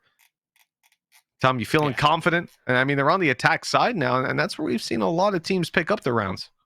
Yeah, I'm feeling pretty good. I think when you got yourself that sort of Phoenix going into the attack, that's where you can really see a lot of the setups. And I think that especially this team for me gives off a lot of good vibes as well. I think it'd be a fun team to play with. I played with Flo in one of the earlier influencer tournaments, and he was very fun to play with. Played with Meg. That's an experience in itself. So yeah, I think they're probably in a very good spot at the moment. I'm still terrified of this frenzy as a concept on attack, but well, any comment on that play there, Tom? 𝗃𝗃𝗃 getting shorty down. How do you feel? Honestly, I think the play spoke for itself. I don't think I had much. Oh no, not again. That's maybe a bit much, but there was a repeat. You know, Flights just came swinging around the corner. How? I found him. Yeah, but how though? Yeah, I'm not really sure. I guess he walked through the He's sea gone door. all the way into spawn behind them. They got to be careful, peeking one by one here. Oh, he's gone! Oh no! Down the air. Oh, I'm pretty much certain that he thought he had him dead to rights there. That has not gone to plan at all. Oh, he thought that was the play. He didn't know. He didn't think of who he was up against. A headshot from a shorty. That's just about right. Well, that's going to be 6 rounds found, and we really do have a game on our hands here. Like, Team Flights picking up some steam. They've stolen the pistol round follow-up out of their opponent's hands, and with that, there's an eco. This should be a dominant round, if not for the fact that Dr. Freeze isn't eco. He's playing with a full buy. Yeah. Full buy. being the frenzy, of course. Yeah, like I understood. In case what anyone you else were was saying, confused. but I'm not sure that I'm happy about it. Let's put it that way. We'll see. We'll see what they're going to get from this round. Andrew, this is optimistic. There are a lot of bullets going through this. Hasn't spotted the player directly to his left either. Might have been the slightly easier one to go for. Oh, in a little bit of trouble. Timmy the Turret tried his best to help out, but, well, there you go. The fall by the raid boss of Dr. Freeze has actually managed to do quite a bit of damage here. I don't know why you doubt me sometimes, Tom. Or why you doubt the full buy frenzy. Dr. Freeze making it work. He wasn't immortal this time, and there was Caramel assassinated and taken down. A spanner in the works now. All sound taken out of their hands, but Flights follows up with 2 kills, a triple in the round. And now it's signed, sealed, and delivered just like that. What a gorgeous answer up from this man. I thought Nightfall going out would have been a bonus. Instead, it just showed Flights exactly where that last player was.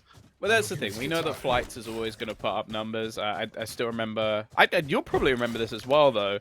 Sometimes him getting loads of kills isn't enough to win a game. Like, for example, there was a match I remember where he got 50 kills, and his teammates, aka Mitchman, were so bad that they still lost the game.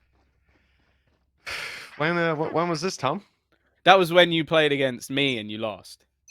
I'm having trouble pinning that down on a date. We'll have to check back on that.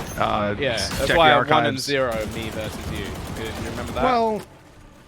Well, you know, we can. I'm a big fan of, you know, LAN events. That's where that's the thing. I was meant to play in tested, this tournament, but unfortunately Dan said that you dodged it, so I had to cast instead. I didn't get offered to play. Actually, I just got asked to cast. So the truth is, you didn't fill in the document. That might be true. CaramelGamer up close on the corner. Dr. Freeze, is that a rifle in your hand? It might just be. The spray is good, but Dr. Freeze with a Vandal has found the kill. And that might just be what Team Flow needed. Some kills, follow it up.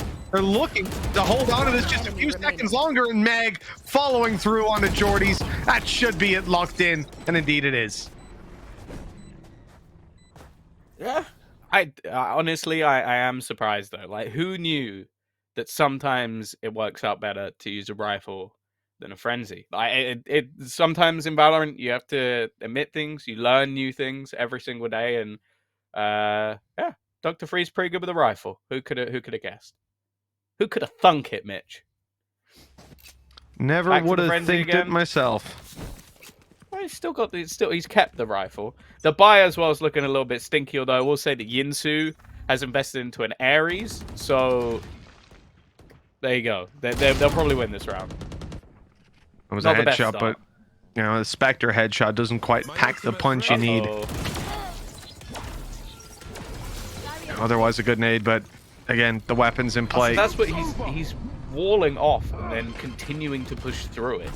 Yeah, almost trying to bait them into thinking.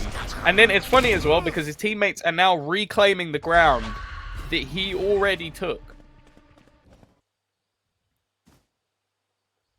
Fight for 𝗏𝗃𝗀𝗃. The extremities of the map here. You know, Flow holding one. Flow's actually caught them off guard completely. Yinsu is rotating around, shift walking. I don't know whether they'd even spotted the wall, but certainly seemed unaware that a player could be in that position. And Flow further extending their control. Great corner held and another frag found. This is just Flow's round. There's been a few of these. Well, Flights. That's unfortunate. The 1v5 starts off with them knowing exactly where he is, and obviously the best aim in the server, MegSoundsLikeEgg, is going to take him out no problems whatsoever. The thing is, Flow has done this quite a few times, like, but he's using that wall to different effect, like be it to put it down and stay behind it, but just these lurks through, and he's out-ratted the Queen of Rats, Yinsu, in this round, so he must be doing something right. I think we saw it on the defensive side as well. It was the same thing out of Flow with a few of those little fake walls. Pop it down so they see it and think you're going to be hiding behind it, but instead you catch them unaware. 10-7 play for Flow. They're looking a lot better. Dr. Freeze on the rifle, starting to pick up some kills. A shot out of flights, though. That is a spanner in the works. A great landing that puts them into the man advantage in a round where they very much need it. You know, there are still some weaknesses here for the defensive side.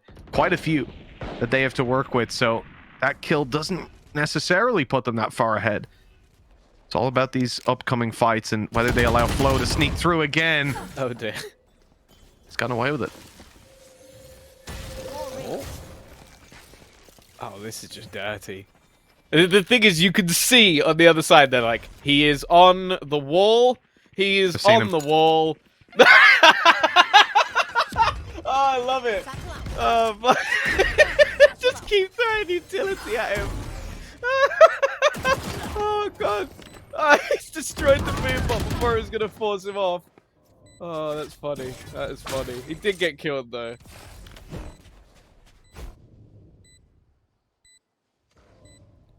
An uncouth early engagement. Bit of damage done, but that might be all it amounts to. Defenders are. Yeah, don't think they're going to be up to all too much. Split like that, it's too tough for them to find anything unless they're completely out of sync on that attacking side, right? And I'll say there's always a chance on a map like this, as it's new and all that. You can maybe catch them off guard, catch them doing something silly. Certainly hasn't worked out for them this time around, and Team Flight's falling behind at the worst possible moment. This was a game that started out feeling to be decently in their control. They had their 4-0 start. They were looking good. Even some shorty kills in there coming out of Flights, but well, the tone of the game has certainly changed in the second half. Yeah, I think we expected a lot of teams to do better on that attack, as said in the previous map, but I think you're sort of witnessing it. Like in the first half, just the sort of aggression that started to come out of that defensive side just to try and take some of that map control away, and the success that they had off the back of it. Well, let's see if there's going to be any level of response. Both sides of the map currently being pressured. Flights has caught one, but Flow's gone out the other side. It might not matter, I'll be honest, because although he's got into a great lurk position again... They have no idea. Oh, he could get both. He might actually get both. It's going to be so confusing for the TheCaramelGamer. And this man is just causing havoc across the map. We're going to need to see that one again afterwards. The fact that they actually walk past each other on the carousel, we were chatting about it earlier on, but Flow with all these aggressive positions, these fakes on the walls. Now, we've seen him pop the wall, play one side of it or the other. Just the previous round, he played on top of it and was figured out. He's doing exactly the same. Up on top of that wall. Does it give him an angle as they push around again? So he had a really nasty spot before. It looks like he's tamed it, but I think he can still fight from there, and he can. Another kill found, a third in the round, and Meg going down means he's got to ace it. Fourth already in his back pocket. The tap is there. Flow knows it's not being stuck. He's just toying with him at this point. Making them fire off. Karagii, she knows it's not going to be one. Flow clutching out the round with an ace. I think he'll go down to the spike as well. Oh, what a wonderful display. Yeah, he's having a game. Having a game and a half. Just managing to sneak past the other side of the wall as it opened. Getting the flank onto Flights and TheCaramelGamer. And then just closing things out from the top of the wall as well at the end. Fantastic round from him. While putting his team 12-7. One more round needed. And that's the thing. If Flight's team had managed to win this one, they would have been basically leading the group to get things through, but this definitely opens things up, and depending on what's gone on in the other match, definitely make things quite interesting. Joke's over. Karagii knows she's in trouble. Look at that instant pressure, nade down, but Andruwu not giving up that control at all, running it down, and the C site will be theirs. I mean, there's no contest. Yeah, there's so much aggression going through on the other side of the map that it could kind of just left Meg alone. You could also see, I am not sure what, like, Flow's just currently on his wall all the way back towards the spawn. So I'm intrigued to see what's happening there. The flash is absurd, and well, he's even got Meg alongside him at the end. It will be Team Flow to take the victory in pretty strong fashion as well, Mitch. And yeah, we obviously all saw that coming. Yeah, Tom, you know, we've all been saying it since this tournament kicked off that they're the clear favorites in this group. So really no shock to any of us here. What can I say? No, look, a surprise performance. I think you were certainly surprised, Tom, looking at our boy 𝗃𝗀𝗃. We got to give him so much credit because you were ready for him to be bottom of that scoreboard, weren't you? Oh, 100%. 100%. Like he was in the first map. He even tweeted that he was going to try and just like be positive this time. That was his goal. So a humble man, and he managed to do well. I will say I don't think he was the star of the show in that one. It definitely helps to get a few kills when you've got players like Andruwu and Flow just playing to a ridiculously aggressive standard. And I think Flow, for someone who hasn't had much time to play the map, is already doing an insane amount of work with just the timings. And I think that's what's going to be quite cool about this one is there's a lot of gaps that can be exploited. I think there's reasons why a Cypher is going to become a necessity, and I think you've witnessed them in that map. Yeah. And some of the nasty play that Flow was able to get away with there was impressive to watch, that's for sure. We might be seeing more of Flow a little bit later on. Again, it depends who tops out that group because there's a lot of discussion to be had around the top of the group. The reality is, as we see these scores flow on in, Flow are now sitting in a decent spot, but there is some competition there thanks to the map loss that they've had. MP could be able to sneak in there as well if they win their game.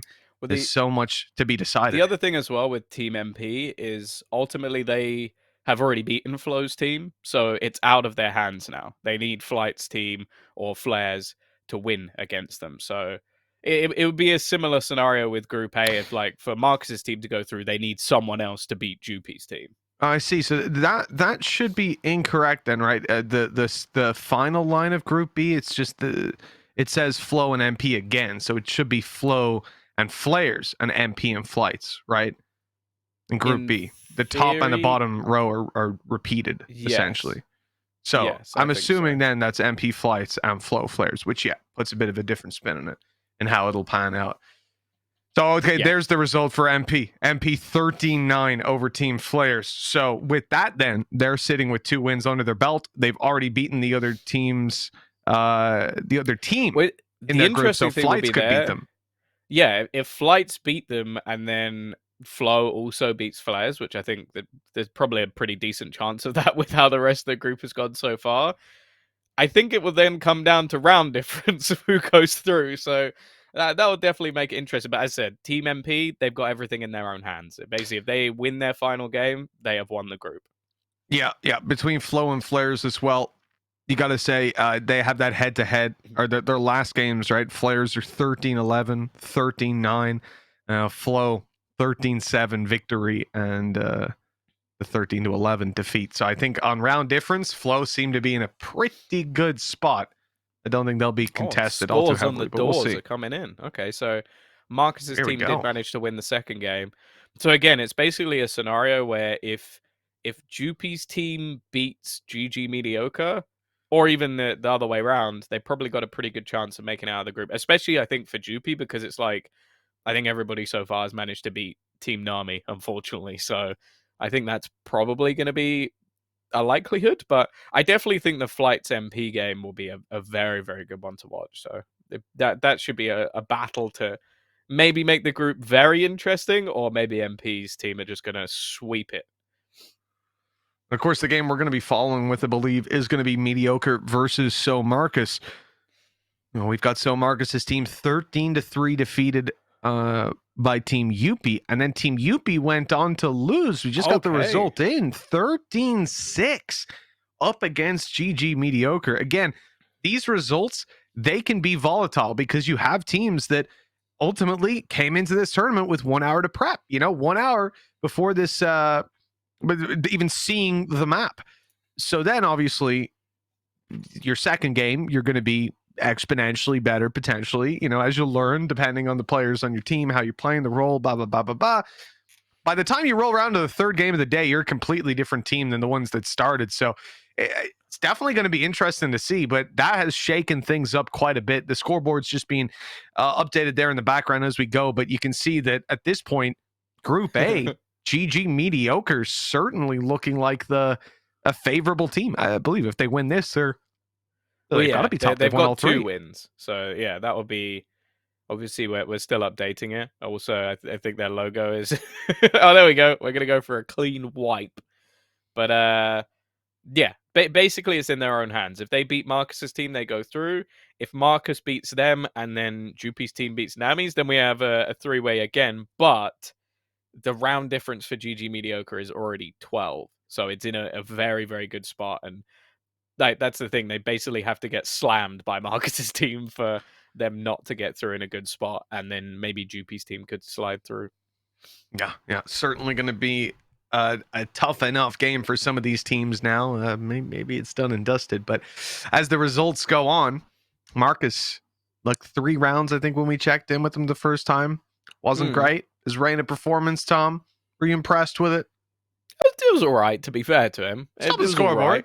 Like, I think if you get 16 kills in a game where your team gets like 3 rounds, you've not been awful. So, you know. It's true. Well, let's see what else he's got in store for us. We're going to go to a break, folks. When we come back, we're going to be looking at SoMarcus versus GGMediocre. We'll see you soon.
Mitch isn't live. You had to give me 2 seconds. I you know, I did this beautiful thing when I put my mouse down and looked up to be like, we're live.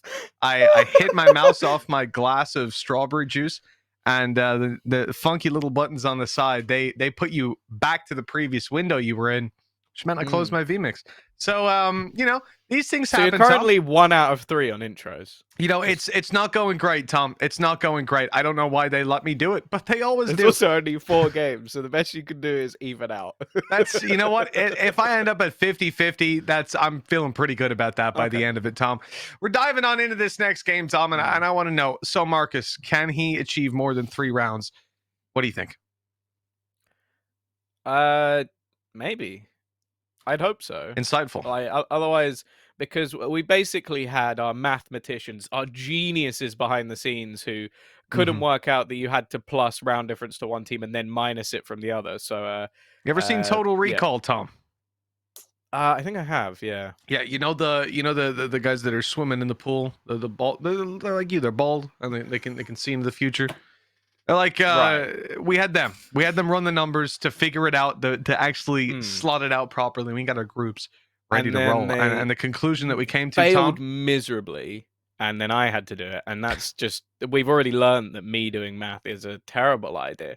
But ultimately, I'm pretty sure that Dan's team just needs to get more than 6 rounds to beat Marcus's team. But it doesn't matter in terms of Jupi's team. So Jupi team could still, if her team wins and they get a lot of rounds, that could work out for them. But basically, Marcus's team to get through need to absolutely blast Team GGMediocre. And luckily, they're playing against LSD, so there's a damn good chance that that will happen. Wow, that's one of the most toxic things you said today, and I mean that is impressive, because you've been going at it today. We're all Neokai, not here to get a spanking. Skype. I do like a bit of Skype. An old Skype, of course. That's the God-given name, ELSD or LSD, as he's known. Are we expecting big plays out of that Neon? Because we know that he can do it in silver through bronze, but what happens when it comes to influencer events where it's the same? I'm kidding. Yeah. No, I'm actually, you know what? I don't think I'm going to rely on any of those players. I'm looking at AcreTheDog. AcreTheDog had a banging first match. Really impressive, especially managing to get pause to work on a keyboard. Like, I honestly, I'm starting to wonder, Mitch, if you should, when we play, you let Chewy play instead. Because I think we might have a better chance of actually winning some of our matches. I find it quite presumptuous. It's funny though, because I also want 𝗧𝗲 to let his child play, because then that will work. He won't be as bad. He won't look as bad. It's a good strat, but more likely to stay for the whole match as well. I think it's quite presumptuous of you to assume that Acre's using a keyboard. I've seen many different kinds of devices. I saw a man play Elden Ring on a potato. So is he using, maybe he's using one of those puppy things where you slam it and it like swears at the owner. It could be. It could be. As here comes the spinny door again. Back over to Lotus. SoMarcus hiding behind the tree. This is a sneaky little play. It seems to be working out, but no one's gone through the door. Oh, Dan's got a kill as well. Oh, it didn't last long, unfortunately. Short-lived. The Marcus was looking to try and go ham. It's got a little bit awkward. It's got very awkward, in fact. And unfortunately for Skype, it isn't quite going to go to plan. Good start for Team SoMarcus. They do get the plant down on the other side, so maybe a chance to invest into a few stingers. We've seen the stinger come through strong on this one.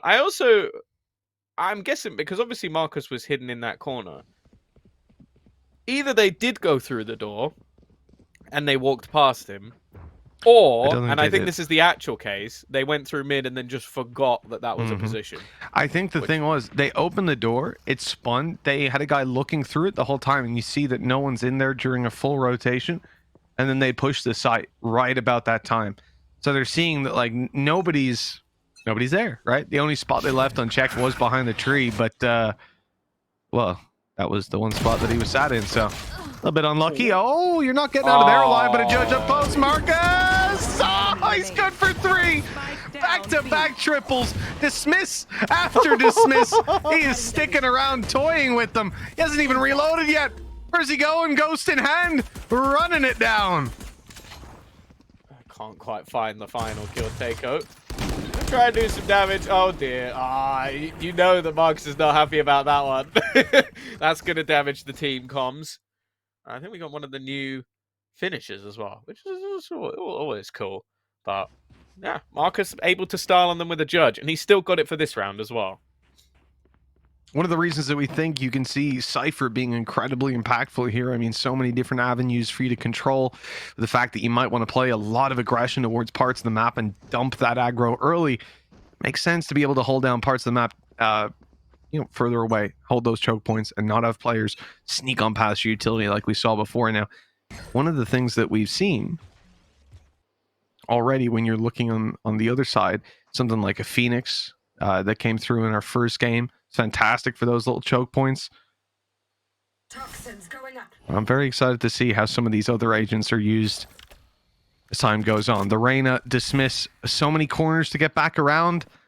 I'm not sure that it's going to be a staple, but it's something Marcus is making work for him for now. They've been spotted. They've been completely sectioned in here on the attacking side. It's only pistols, but it's the sheer number of them that they're up against that's really an issue.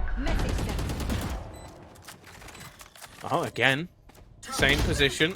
Oh, Skype is going to be able to find that trade, turning things back into a 2v2. Brad, he got the flash off, but even still, well, Yazzy, a little bit further behind. Still got the default crosshair. Yeah. I'm not a huge fan of it, I'll be honest. I like a little bit of green in mine, but Skype instead is going to get himself the ace. So a huge start. They're using economy reses, Mitch. This is how you know they're a team to be messed with. Or a team not to be messed with.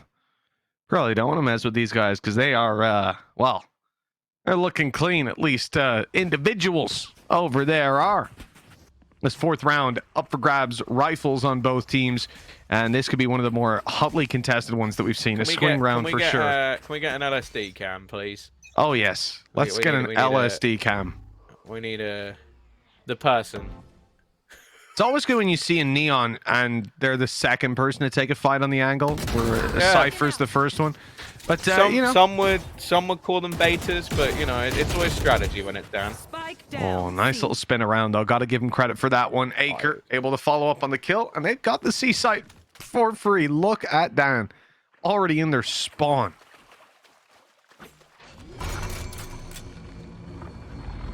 Oh, Yazzy. Spike planted. It would be cool if you could get crushed by the door. Just a door kill. That doesn't seem like it's going to happen, and actually it's looking pretty good on this take. Dan actually farming up a couple of kills, and well, a Cypher cage that's going to cause them an extra couple of issues here. Nice flash out from Brad, but it's left all onto Yazzy, and Skype now pulling off a few tricks of his own. 2-2.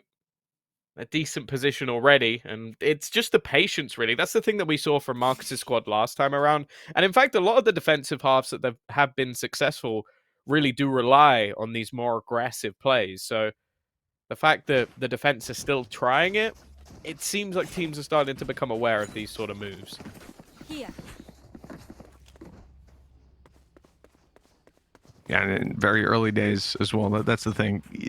These sort of tricks, they don't stand to you for very long. Once the map starts to get figured out, that's an unfortunate peek right away. An attempt from HowToNoodle. He's being caught by SeePeeKay. Marcus. And the flash is going to keep him in good health for a moment, but he's got a sheriff. The rifles are getting close. Dan in trouble. The man himself, though, able to finish out that kill. Grab themselves another free site lurk towards, well, suppose this is just outside of B. SeePeeKay gave himself all the options, and it's paid off. Yeah, just late control. And even going to farm up a few.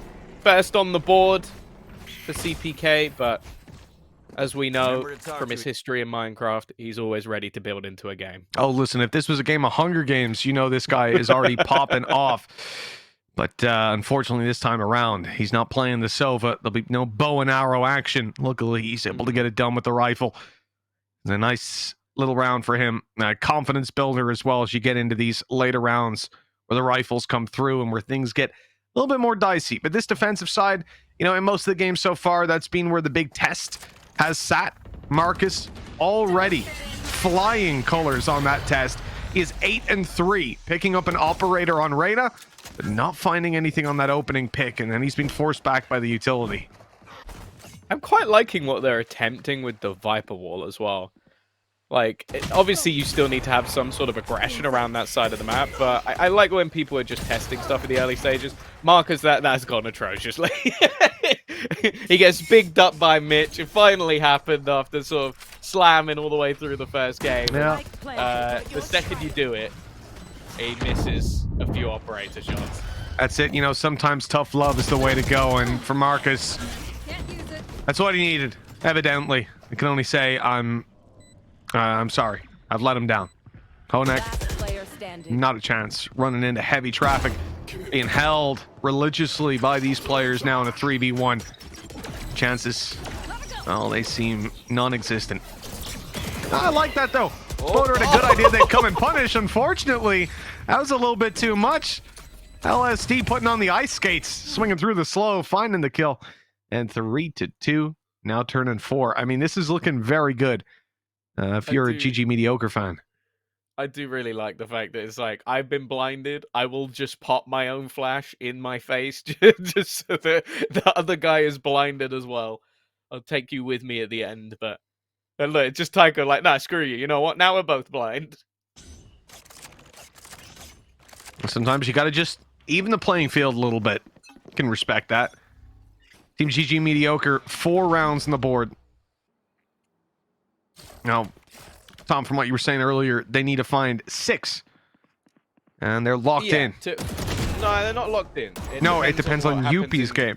Yeah, that's the main thing. But they will have surpassed, I think, Marcus's team no matter what. If they get past that marker. And honestly, by the looks of it, they're in a good position to already just take this map away anyway. So it would take a pretty atrocious... Whoops.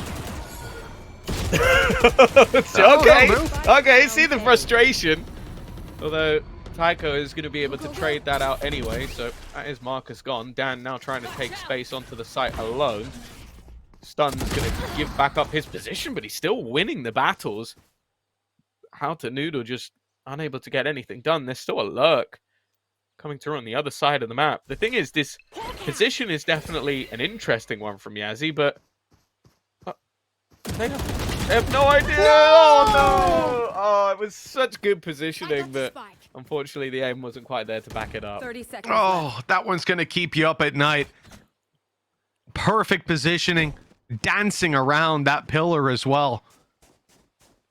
Completely evading any sight, and then it ends like that. But it ends in a 2v2, at least a chance for Team GGMediocre to continue this winning streak. I think one step closer to an ultimate victory. And to match up against the other group's top team to win out the Goose House Invitational. Let's have a look. Taiko up close. No more utility to cover them on the way through. But the info is heard. Both players coming from mid. Rough fight for Acre. He gets nothing done. Taiko alone. Some util to play with, but can't get it off thanks to this utility in play on the other side. And, well, that leaves it into a dry peak. To try and deny that defuse, never going to happen. 3-4 is found. Yeah, a little bit of a resurgence. And you could see just like, I think after missing that leer, just wanting to get up in the faces of opposition. A lot of intriguing positions being able to be taken by the defensive side. So I think that's what they got to do. Just try and find the gaps. Because a lot of the time, GGMediocre is sort of sat there patiently waiting for any sort of aggression to come through. They have managed to catch out the likes of HowToNoodle a couple of times. This time, though, looking like they're going to pick up the pace behind Dan's ultimate. First one in this timeout has flashes to support as well, looking like a well-regimented squad. And in fact, they're getting the site for free. Oh, hello. Yazzybug not quite able to correct there in time. LSD just moving a little too fast. Now the control towards spawn has been shut down, but hhoenac, okay, in for another. And despite the low HP, able to fall back, another kill for SeePeeKay. Holding those flanking angles. 𝗧𝗺, that's HowToNoodle. Finding 2, but not 3. Taiko barely holding on. Just about able to find that fight on a reloading opponent, but again, a sneaky PK. He's down to low HP, so is his opponent. And the classic was enough. Oh, wow, a 1v2 that comes of it, and no chance for Team SoMarcus. GGMediocre have done it. The thing is, I think we now have a new challenger for the rat crown, because we saw it from Yinsu earlier on, but SeePeeKay sitting all the way back towards the spawn to catch out Marcus, then rotating back in to catch out the player towards the door, just causing so many issues. Like, look how far back, look at the map right now and see how far back he is, just setting up those smokes for the take, but then just playing the hardest of lurks, and oh, Marcus was none the wiser. Nice attempt though from Noodle, just didn't expect 3 players to push that far through. Just unbelievable. SeePeeKay really doing a number on them towards the spawn. You love to see it.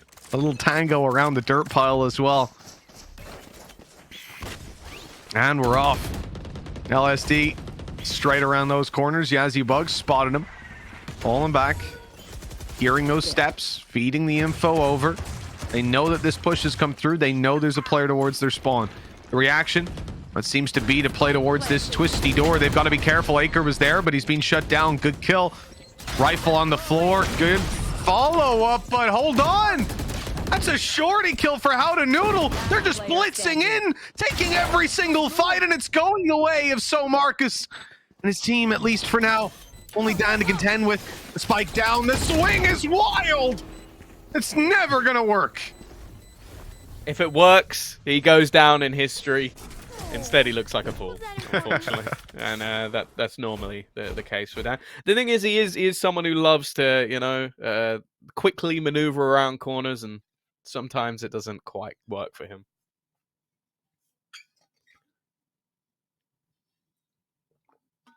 That's the thing, though. I think, again, still not a bad spot for the defensive side. If you take a look at this map as an individual one, they're in a pretty good position. Like we've seen most teams take the majority of their rounds over on that attacking side, so they can definitely look to build into that. The problem is, again, in the grand scale of things, GGMediocre are very close to putting themselves in a spot where they're at least fighting for that top 2, and unfortunately putting Marcus's team out. Oh, this is tough now. Nearsighted as well, thanks to those Seekers going out. Viper's Pit has been dealt with immediately. The one advantage they had doesn't last long, and even though that flash is on point, Dan is able to get away with the kill. LSD, oh, stop it. SeePeeKay just ruined his day. Marcus not able to get away.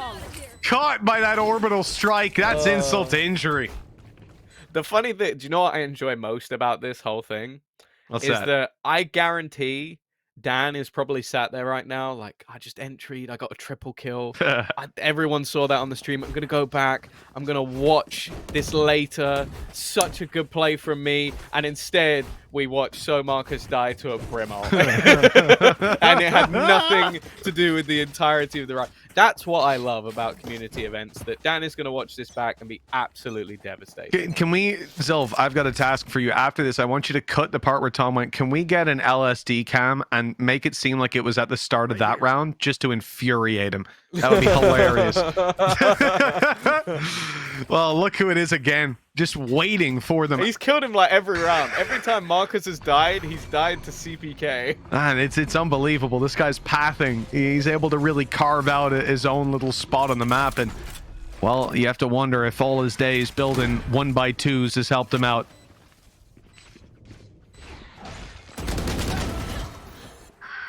Just about going to win that duel versus Yazzie, but it now puts the round in a pretty awkward spot. Down in aggressive position, though.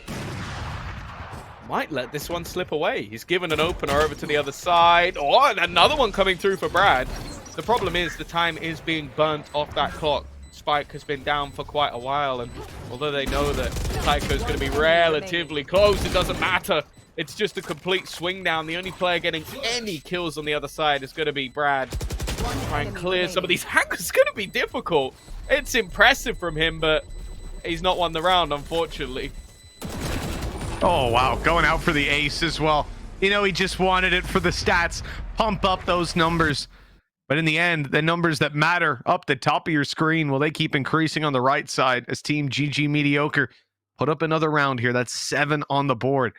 Starting to run away with things somewhat. Fantastic round from this man who should have been dead to rights. You know, SeePeeKay, he's been catching everyone off guard, but this time he wasn't able to follow through, and it almost cost them. Yeah, the thing is now, though, it's at least in terms of them beating SoMarcus' team, I believe this is done. Obviously, for pride alone, they can try and see what they can do versus the round difference, and I'm sure nobody on the other side is going to be giving this up. Okay, Marcus. He seems to have come alive at maybe not the perfect moment, but... Nope. Come on, come on, come on, Marcus! You can't hit the first 2 and then do that. How is Acre alive? Come on, get him, get him! Yay! He got all 3. It's clean. It's clean. That just needs to be a 3-shot clip, and it's easy. Here we go. 4 on the board. It's almost there. He's around the corner, but this takes too long. Again. I can tell you right now, if anyone will have noticed that it's the same guy killing him every round, Marcus is that guy. Oh, he could be defusing it right now. I mean, that's a brave call by Taiko, but it's worked out. It's not even halfway. That timing, absolutely perfect. He's going out for it now. It's being watched for, and HowToNoodle had him down to a T, getting it halfway just about. And at the halftime, we will be 5-7. Team SoMarcus not letting it go just yet. Yeah, no, a really nice round, sort of, from Marcus, and then also just being able to clutch it out at the end from HowToNoodle. He's having a bit of a quieter game for Noodle. Like I expect big things from this man. Same for Acre, actually. Acre's having a bit of a quieter one, but he does now move on to that defensive side. And although we could talk about most players and how like going onto the attack of this map will help them out, if you've ever seen any of his sort of shorts, and I don't mean the ones he's wearing, I mean the YouTube ones, this man is up there with the rattiest. Here. I mean, you're just seeing him set up that C site for defense right now, and well, it certainly doesn't look like the easiest of systems to bypass.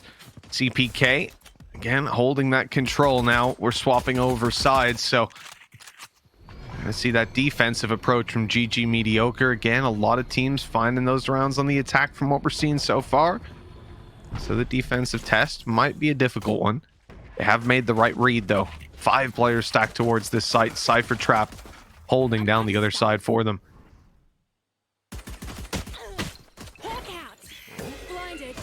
I've had a bit of an awkward spot.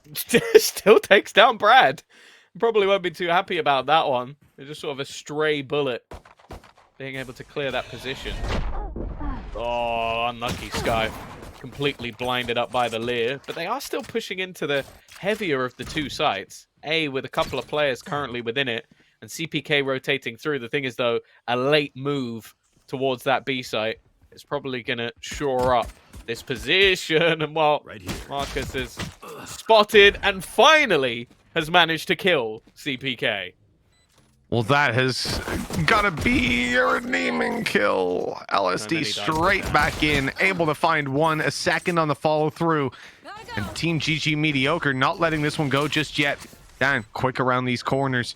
He wants to get right into the site, waiting for his teammate. Acre now here and ready to help out. Great snake bite. Hold on. No, it wasn't. That was from the attackers. hhoenac now left alone, and Acre manages to clutch that out. Even tagged up by the snake bite. The bullet couldn't be let loose on the attacking side.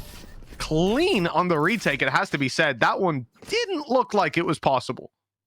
Yeah, it is starting to annoy me that the players I want to do badly seem to be doing incredibly well. So, like, Dan is having, I'm going to call it a life game. Like, I think that's the only way that can be said. As you mentioned earlier, like, normally playing this in, like, Silver 2 and somehow has managed to pull this one off today. But yeah, he is having a great game. Currently sat 17-9, top fragging in the server. SeePeeKay has got a Bucky on Brimstone. Is he just going to hide in the smoke? That's maybe the only strategy I can see with this working, but I am intrigued. Well, it doesn't look like he's chosen the right spot to hide in, so now coming back into a potential A retake.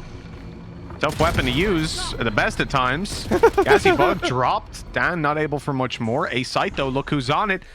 Oh, The Bucky man himself, SeePeeKay. He's been sneaky round after round. Can he find something for it here? It's the spike in a weapon waiting on the other side of that smoke, just around the corner. He has no idea just how close he was. But in the end, Marcus is the one to shut him down. he's And in getting the some end, put vengeance. this round in their pocket. Maybe it was the side that mattered for Marcus. He's finally able to win some battles versus SeePeeKay. Skype as well. In a tough spot to try and get anything done here with a Stinger.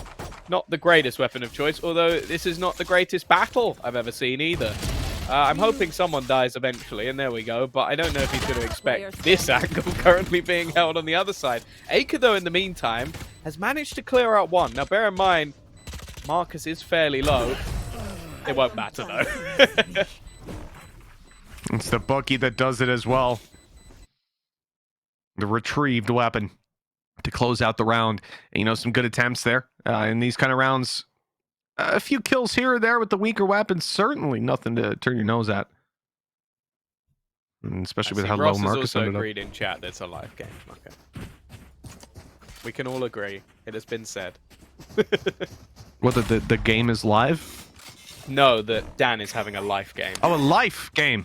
You said a live Yes. game. I was like, what? Yeah, it is. No, this is a record. Was that a debate? Today is the... Oh! There's no way he gets out. There's no... Oh, what? The second dismiss! No shot. No shot. Okay. Okay. I respect the fact that he managed to get around the second corner. I respect it. Still, though, the damage has been done. Skype now left alone again. Oh, a little bit of a mouse wheel jumper, I guess. Hit the nick there.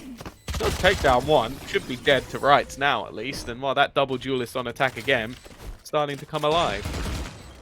You know, I've seen ops get bought and picked up by the enemy team, do some damage, and you're almost frustrated going, oh, that weapon, you gave them that weapon. But now, it's just happened to them with a Bucky.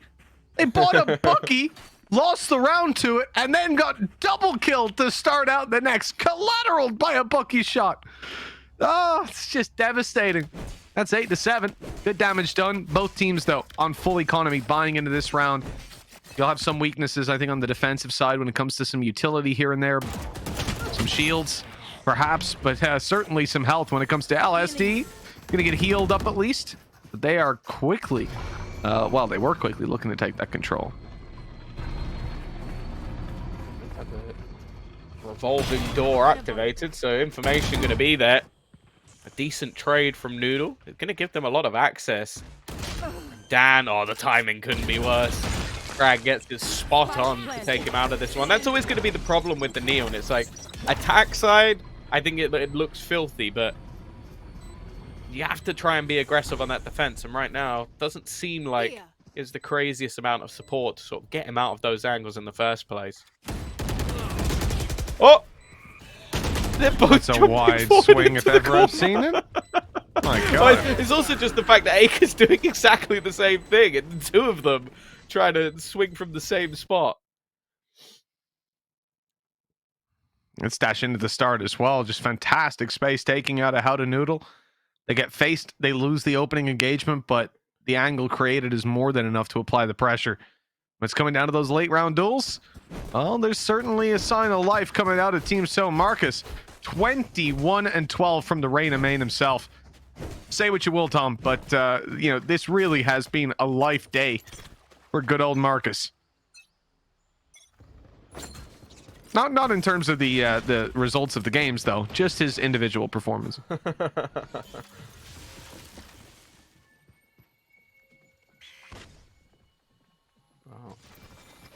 See if they can at least get them through. terms of that victory. And someone can do the math at the end.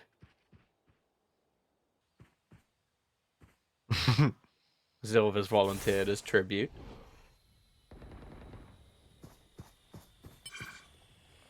Getting back into the... What do they call it? This is getting a bit worrying. I'm just looking at Marcus's position, and he's just walked all the way through, and they're trying to dominate that sort of A main control.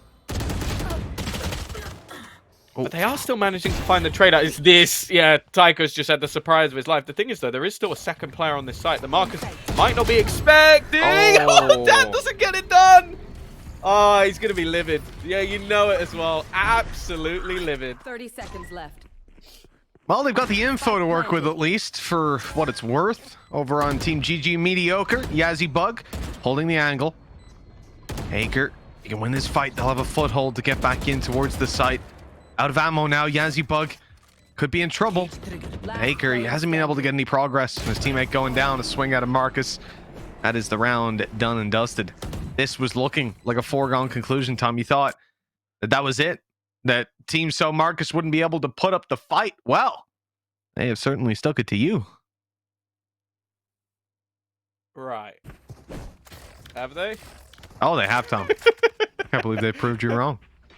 Yeah, I definitely remember saying the things that you said I said. Well, Tom, you know, you did say that it was seeming like a pretty one-sided game and so on.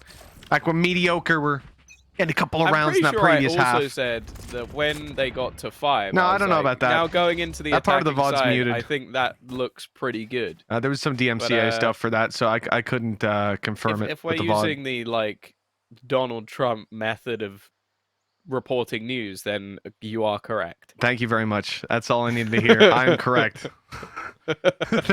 Job done.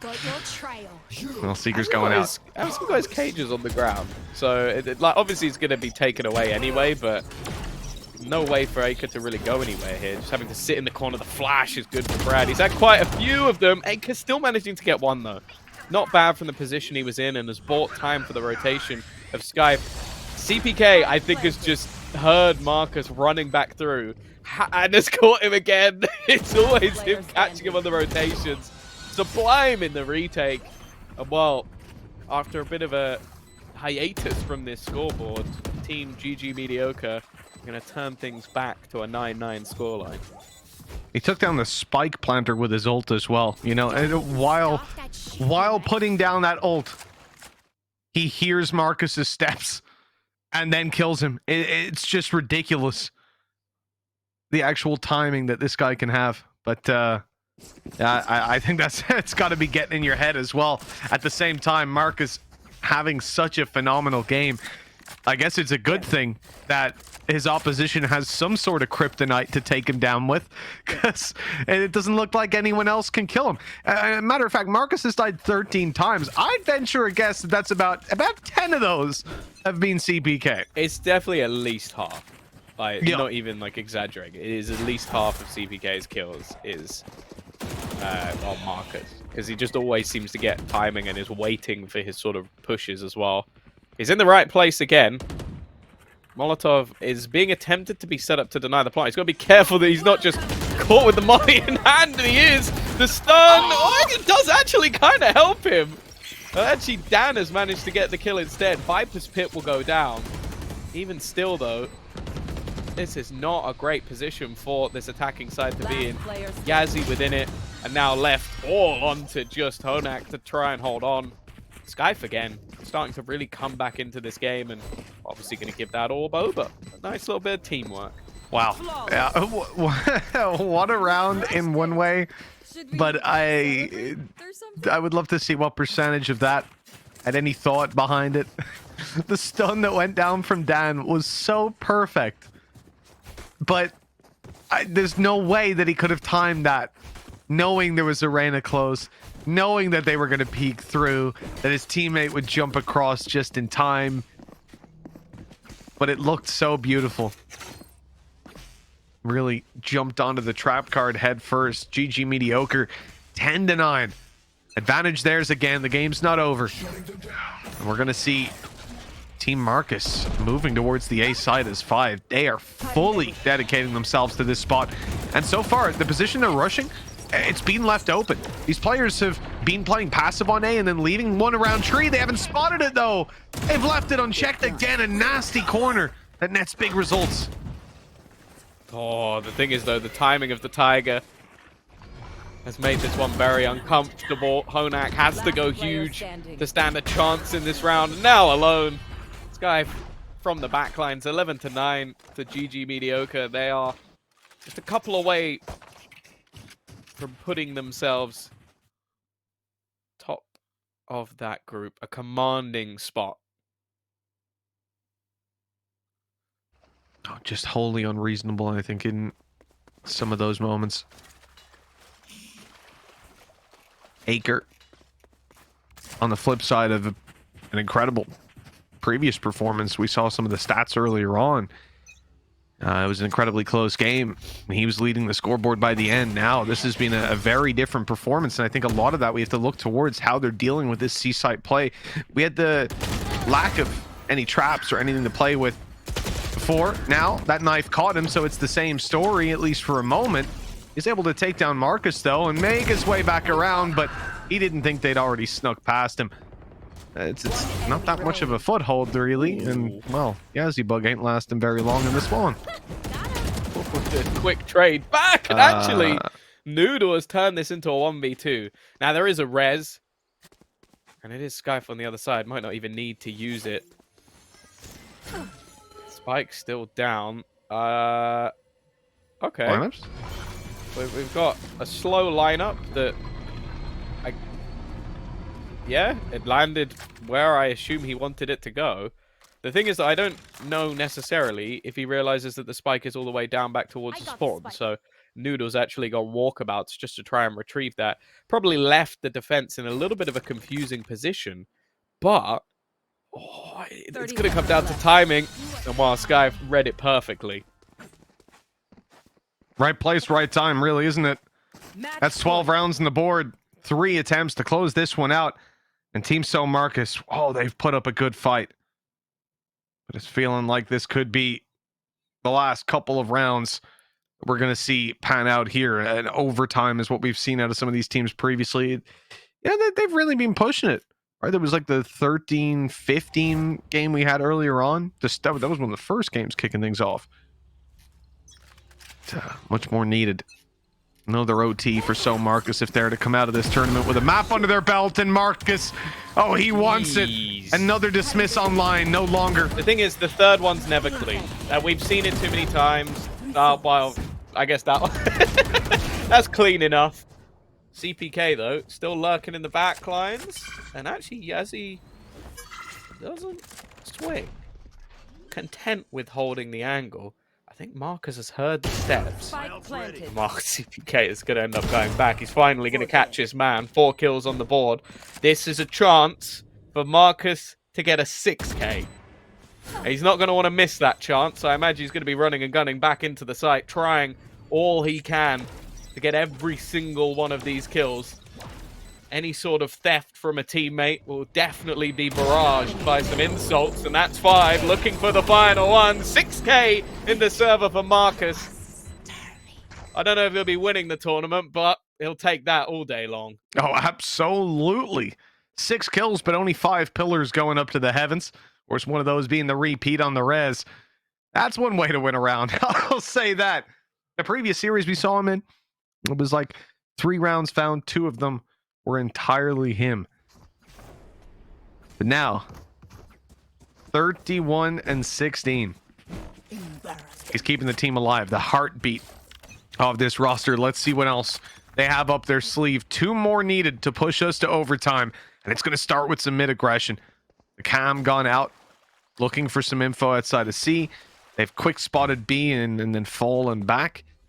Oh, hold on. SeePeeKay staying close. I mean, he's the weakness of the roster right now. They're 3 stacked on A. They've got utility for C. If he goes down, it busts the whole map wide open.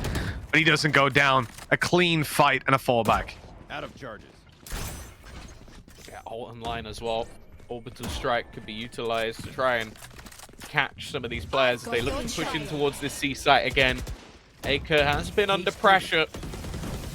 See if he's going to be able to just stay alive. And that's the goal here. Slow them down as much as possible. Look at the defense.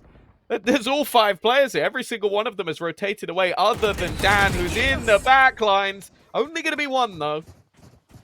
Not a bad trade. Marcus's Empress has popped, but honestly, by the time he sees someone, it might have worn off. Give me a corpse.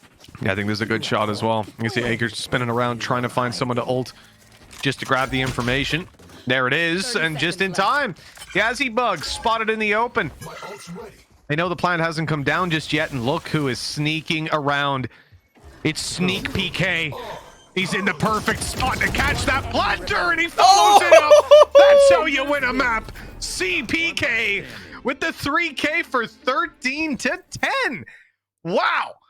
Team Mediocre are not here to mess around, that is for sure.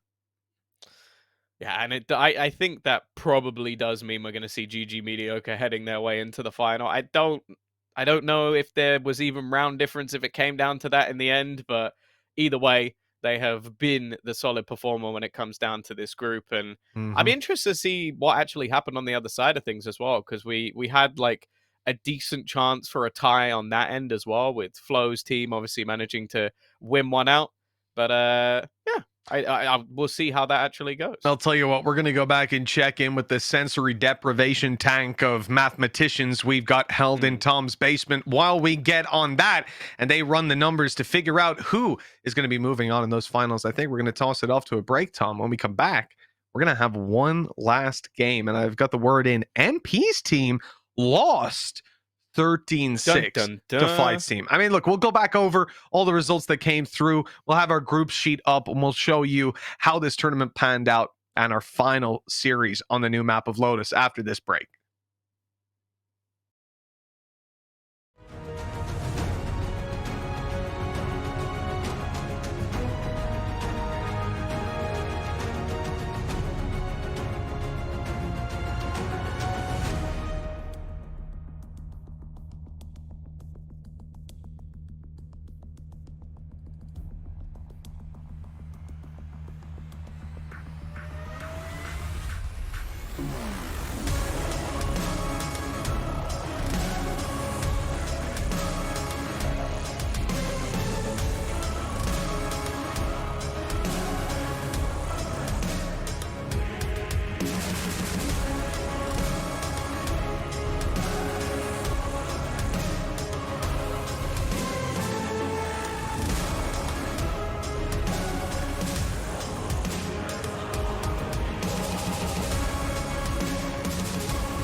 Well, Tom, look at that. That's 2 for 2. We are good to go. We're 50-50 on intros. What are we I'm here impressed for? with myself. We're here for some Valorant, Tom.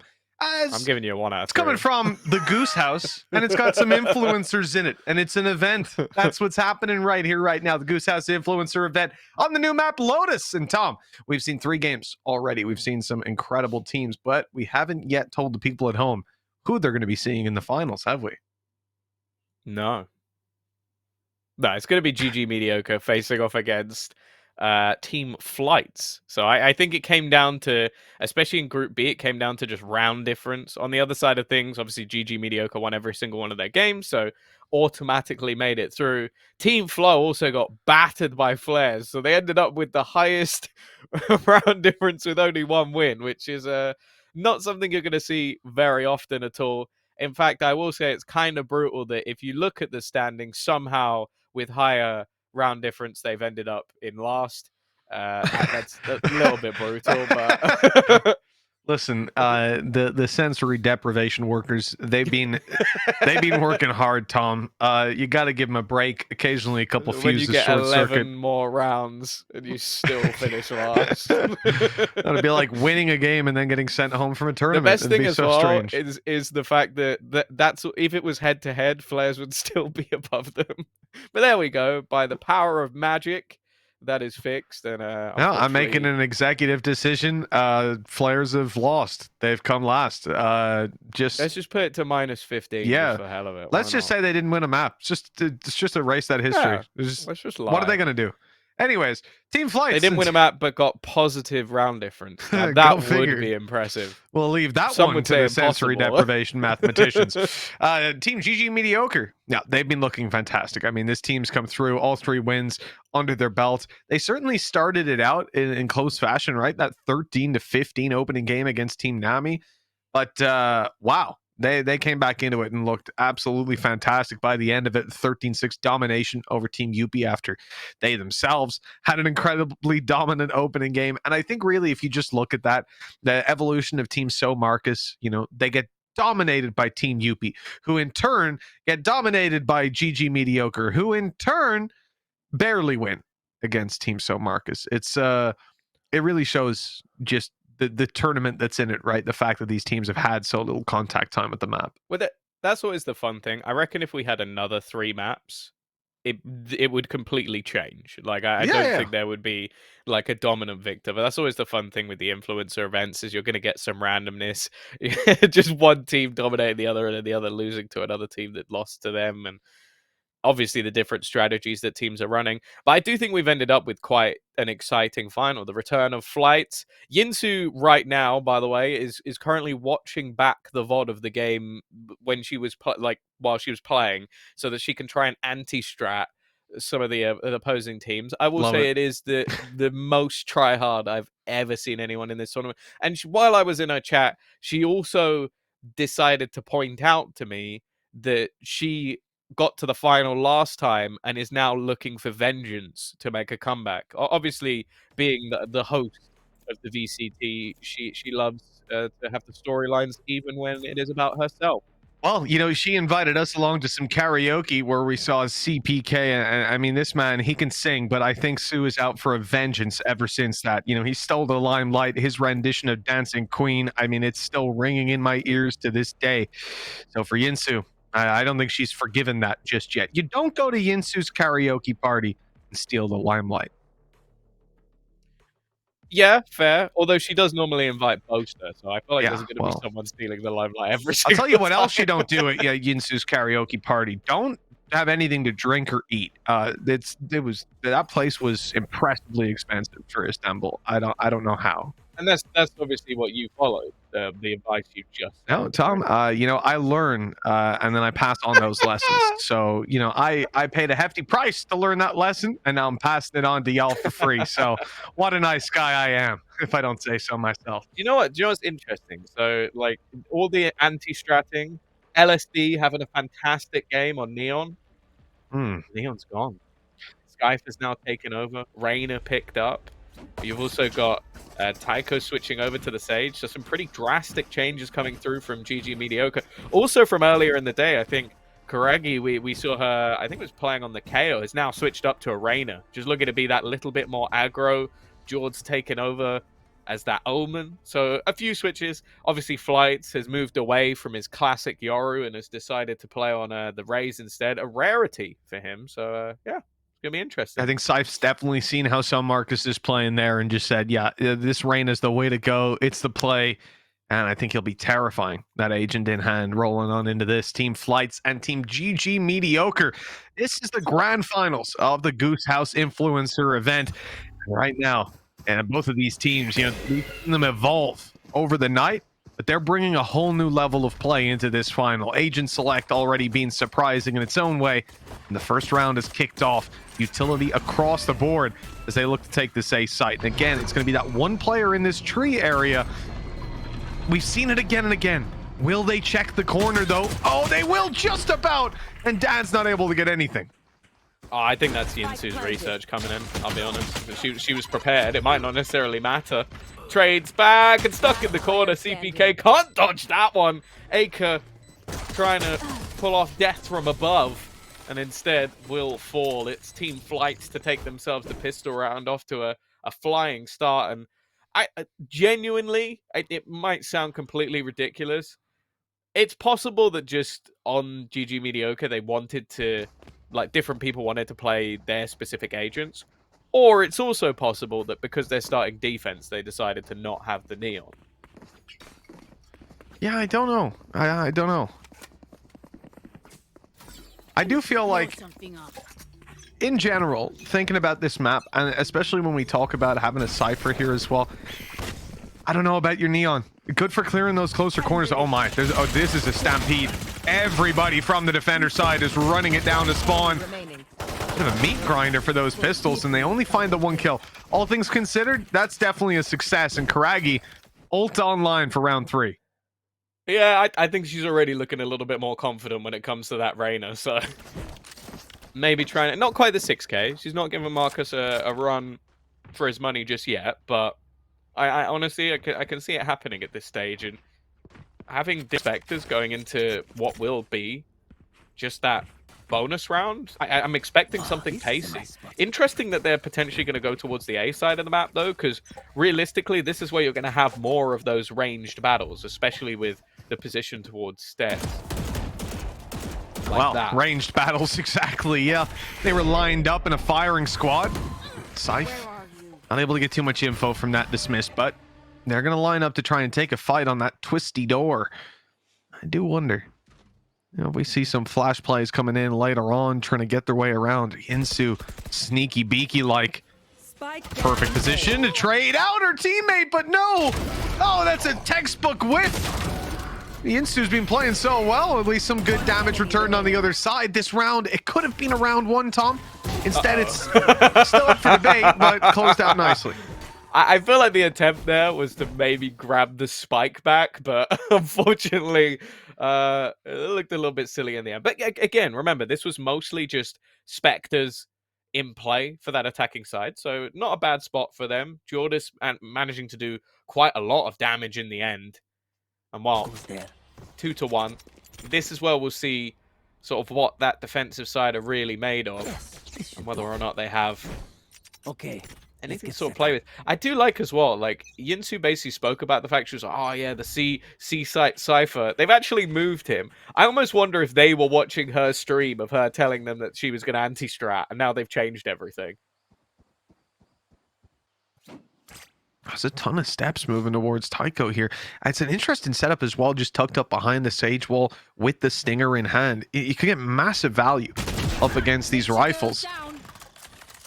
It depends how this one plays out. That pick on the other side of the map might change things a little bit for where Team Flights are looking to take it. For now, still 4 players lined up in a firing squad, just waiting to punish any peek, any information play or overextension on Team Mediocre. And that wall's going to break soon. And it comes to crunch time. Oh, Flights taking the lead. Oh, they expected him to go up onto the site. But instead, Acre holding the line, trading everything back into his 3K already. The lurk from Yinsu is, however, actually going to catch off SeePeeKay. The battle of the rats this time has gone in her favor. but it's left all onto karagii. Now, she had a fantastic start to this game. A little bit of a 30 blip in the seconds last left. round. Let's see if she can close strong. One enemy remaining. Oh, it's a good follow-up. You had 20 seconds, though.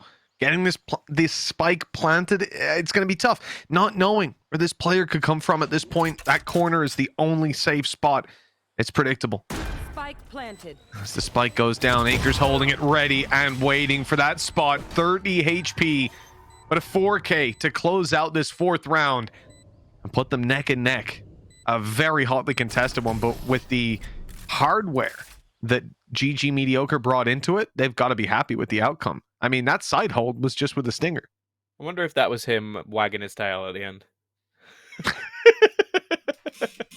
Sick. No, a nice attempt from karagii, but yeah, good read from the 𝗧𝗵𝗺. We sort of saw it in the last map, a bit of a quieter performance, but starting this one off relatively strong, moving his way up to the top of the board, and 2-2. We've already mentioned it, like getting a decent amount of rounds over on that defensive side can actually be enough for you to sort of take it home in that second half. We haven't seen the greatest of defensive executes. I like it from Taiko. Obviously, you've sort of set the trend of I'm going to put this wall down and sort of sit behind it, use it to delay, trying to find something over the top aggressively, but maybe realizing that, okay, there's a couple of weaker weapons on the other side.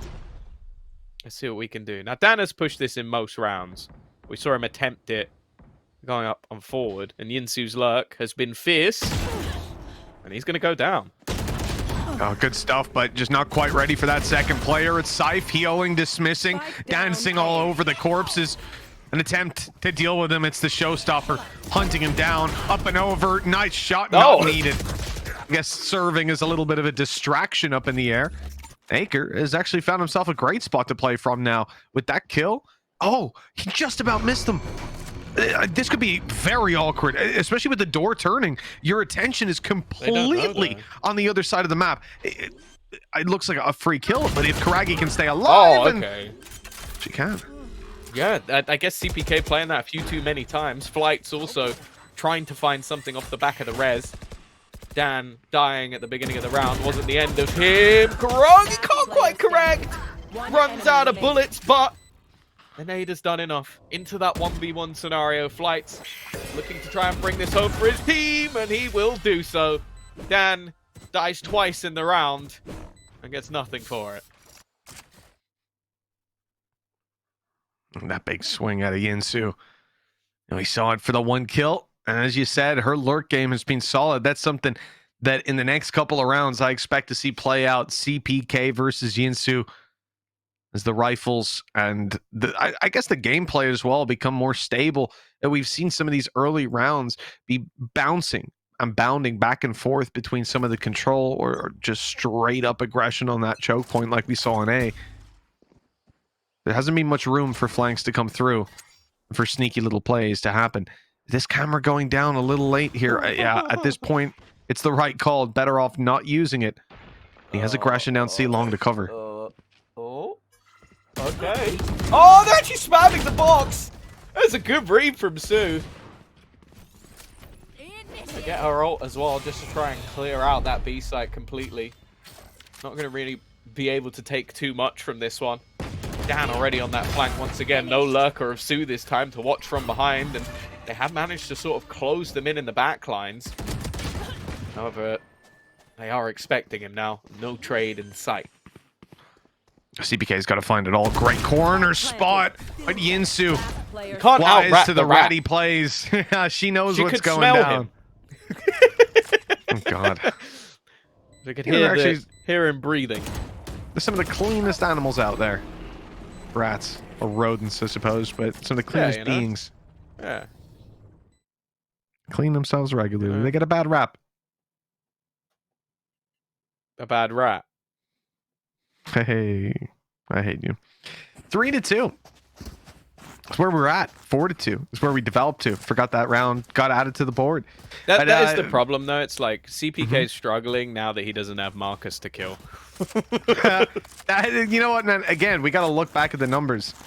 Oh, that actually that sounds underwhelming. So just like I think it was because in the first half he probably got all 6, and in the second half he got all 6 deaths. Yeah. Yeah, you could be spot on. Look at that from Dan. That's a neon position, but he's done it silently, sneaking up, and then in comes his teammate. 𝗬𝗃, Skype behind. Smoke's down. Yeah, something I've learned from playing with Dan is he doesn't know how to play passively. So No. he's pushed every round. He's still pushing every round. Not really much of a surprise that the attack are waiting for him to push. And, yeah, Seekers are going to tell him that they are where he saw them. Great information to work with, at least. Oh, that camera is quite high up. Quite elevated. They're looking for it. I'm not even sure they can see it. There you It go. looks hilarious in the Finally bush. found it. Yep, right on him. The door open just to try and... what? He I'm didn't take sorry. any damage. He's coming back I'm through. sorry. I like the idea. I like the idea. Unfortunately, the execution doesn't work out. And while SeePeeKay... That's the thing. He's very good at the attack with his lurks, but has been predicted a little bit here. And they do look like they're getting slaughtered. Dan's aggression will finally net him 1 kill, but it is too little too late. 4 still to find. And I think he's just going to hold on to the gun with 30 HP. If he's allowed to. Because he is being hunted. Yeah, they don't want him to get this weapon and carry it through to the next Oh, round. no. I think that's pretty understandable. And they'll succeed in removing it from play. And altogether, a pretty strong start for Team Flights. But Tom, neither of us would really be surprised with that, obviously. Oh, wait, hold on. I think you said Team Flow would be here, actually. Sorry, I must have gotten that mixed up in my head, Unfortunately, if 𝗏𝗃𝗃 gets 2 kills in a game, then there's not really much chance to win it. So. You know, he had a great game when we were watching him, Tom. So Yeah. Oh, maybe... wait. So when he had a good game, they won, and when he threw, they lost. It's amazing. Oh, we just needed to see more of his Cypher operator play. Oh, Hello, Flights! no. In there for 2, and he's not stopping. Maybe he should have. The rest of the team going to follow suit, and they're going to pay the price now. What started as a beautiful play, it ends up as well not such a strong position to play from. 3v3, a few recovered weapons as well for the defenders. Oh no. It's not a bad position. It's not the best of guns though. Oh, actually, never mind. I take it back. Yes, he almost gets the second as well. 𝗏𝗃𝗃, however, will lose the fight to the TheCaramelGamer and leave 1 standing. A nice shot onto the first. The trade not quite going to be there. Just attempting to sprint away, but ended up hiding in a corner. The thing is, there's not too many places that are left to be cleared. Oh, it's going to be all too easy for Skype to close out the round. 5-3. The defense actually managed to win with what was mostly a jumble sale purchase. Just ridiculous. Yeah, the initial impact is there. SeePeeKay with that first, and then the damage. Really, that was you were just out of the rough and into the clear at that point. It really seems like they had an idea of how they wanted to use that utility early, and they did not let go of it. But for Team Flights, it's a disaster. And they started out with that double kill. They have the option to 5v3 it. Instead, a rush through smokes against weaker weapons. To be fair, you have to say there was 4 players in 1 spot on the map. That's like, the thing. You can't expect there to be that many players on B. So it was just Showstopper saw 2. Gamble. Killed 2. I think they saw a player jump around the corner. So yeah, you're gonna think there's 5 guys there? Yeah, no, exactly. That's probably the last guy. Let's swing, kill him, win the round. Oh, the whole team's there, and you're in trouble. Well, even still, 5-3 in the lead. We do still expect both teams to sort of have their moments over on the attack. Although saying that, switching away from having that neon might not necessarily help them as much, although the Sky on the attack will be able to sort of set things up that little bit better. Not the start they were looking for either, because they've lost out on Sue. And her lurks have basically just stopped the aggression from the opposing side. So you can sort of see them going back on the other side. 𝗏𝗃𝗃 takes a hell of a lot of damage, but we'll get a little bit back from the heal.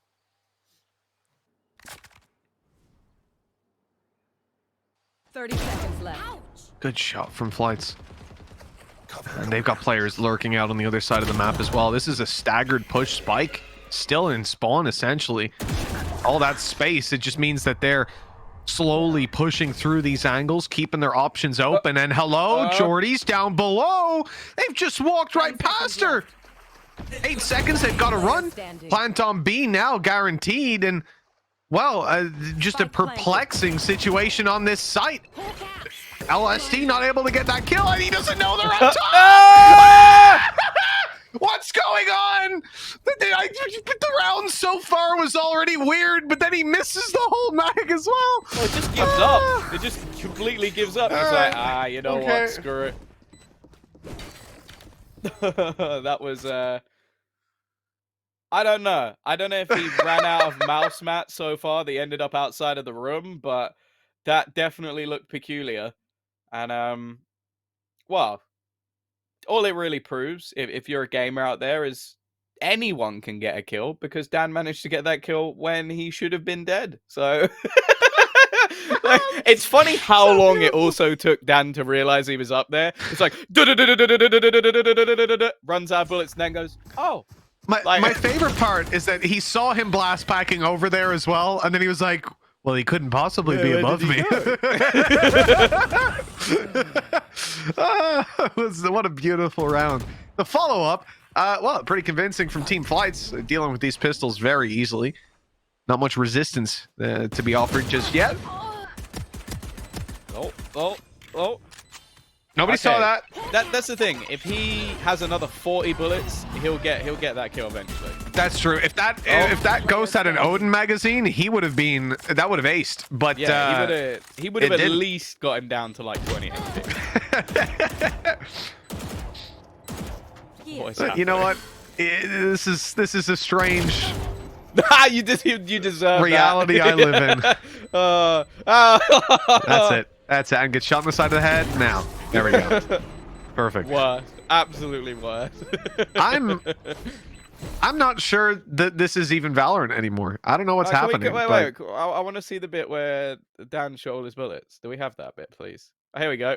Oh, yeah, there you go. That's a full magazine of a Ghost, ladies and gentlemen. So, you know, like, not bad. Full magazine of a Ghost. See, if he was Neon, he would have just gotten up real close to him and hit all those shots, but gotta do it from far away. Wow. SeePeeKay, my man. I love you, brother, but that is a tough half for this guy. I like how CaramelGamer is 3-4. That's quite impressive 10 rounds in. It's just like, it seems like hasn't really seen anyone. Flights is going to get caught by all of the utility. Oh, God. We've got a third competitor to RIOT Gaming. Oh, nasty. Reveal as well, already gone through. He's good to swing on. Run out of ammo, though. It's given him an opportunity, and then the punish is there. Oh, that's somehow Flights and the boys have gotten away with an okay spot to play from. That's traded out back and forth, though, and that's the problem in a 4v2. They've just got the numbers over you. A very good attempt, but, well, they ran into a fantastic Cypher setup that they just were not going to get past.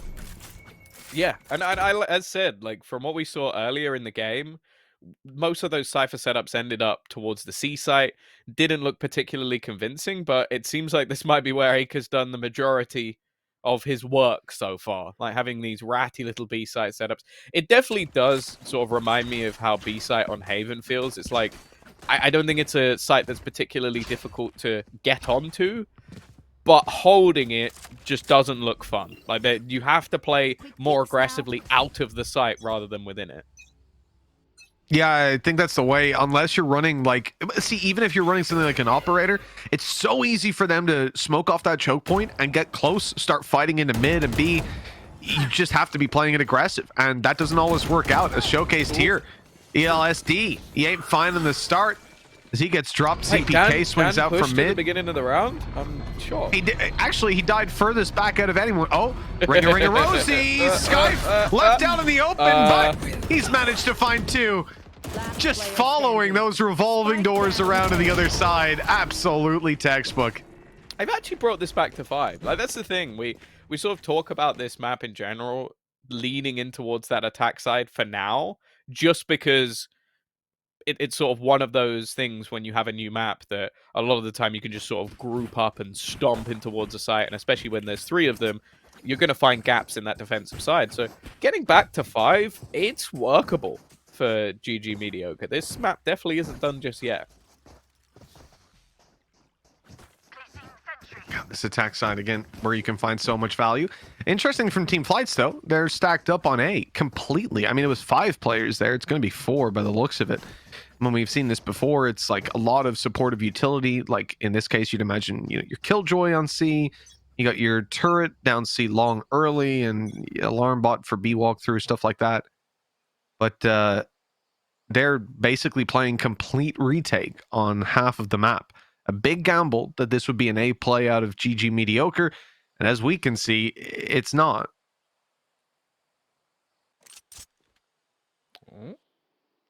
Flank is coming through fairly quickly though, but this is where SeePeeKay shines.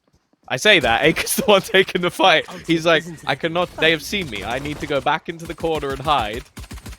And I will get my lurk kill eventually. They're currently smoking towards the spawn to just try and slow them down as much as possible. But in the meantime, split back through towards the door. This is where he does his work, just hiding within the smoke. The problem is, SpoderBrad's gone down on the other side. The take of the site has gone well initially, but that re-aggression, and now the move back around, I really want to see SeePeeKay put down another smoke in their way and just have the sort of defense have a breakdown. Oh! Well, that's why he buys a shorty normally. Straight in. Karagii only good for the double, or for the single, excuse me, not quite extending all the way. It was very close. The HP was low, but in the end, that's a GGMediocre round.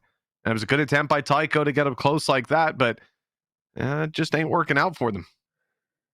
The thing I like about this as well is that everywhere they pushed, SeePeeKay put a smoke down. So it's like they tried to push through the spawn, put a smoke down. They cut back, go through mid, try to use the revolving door, put a smoke down. Eventually, they go all the way back to their own spawn to rotate through. He puts a smoke down. It's just like they didn't use any of the smokes for the take. They were all just used to delay the retake. Just a general irritation. And I think the that's defensive side, it's an eco. He's like Lothar's dream, you know. If any man could smoke a lineup, it would be this guy right here. We'll see. Maybe he's got something up his sleeve. You don't need to smoke them. You just push them. Duh. But with I know it annoys him every time. I love him. But look, one round in between them. It's a close game. SeePeeKay almost goes down here. Marshall in for some big damage. But 𝗧𝗲 using all these players being spotted on A as a distraction to try and sneak up behind. He's going to be spotted. Good luck to you in this fight. He's won it! Gotten the heal back up. Able to reload, reset, maybe even grab that rifle after. That's a big thorn in Team Flight's side. Yeah. Oh, Oh, that's the classic, you know, the model lineup. He smoked his lineup. It's okay. He smoked his own lineup.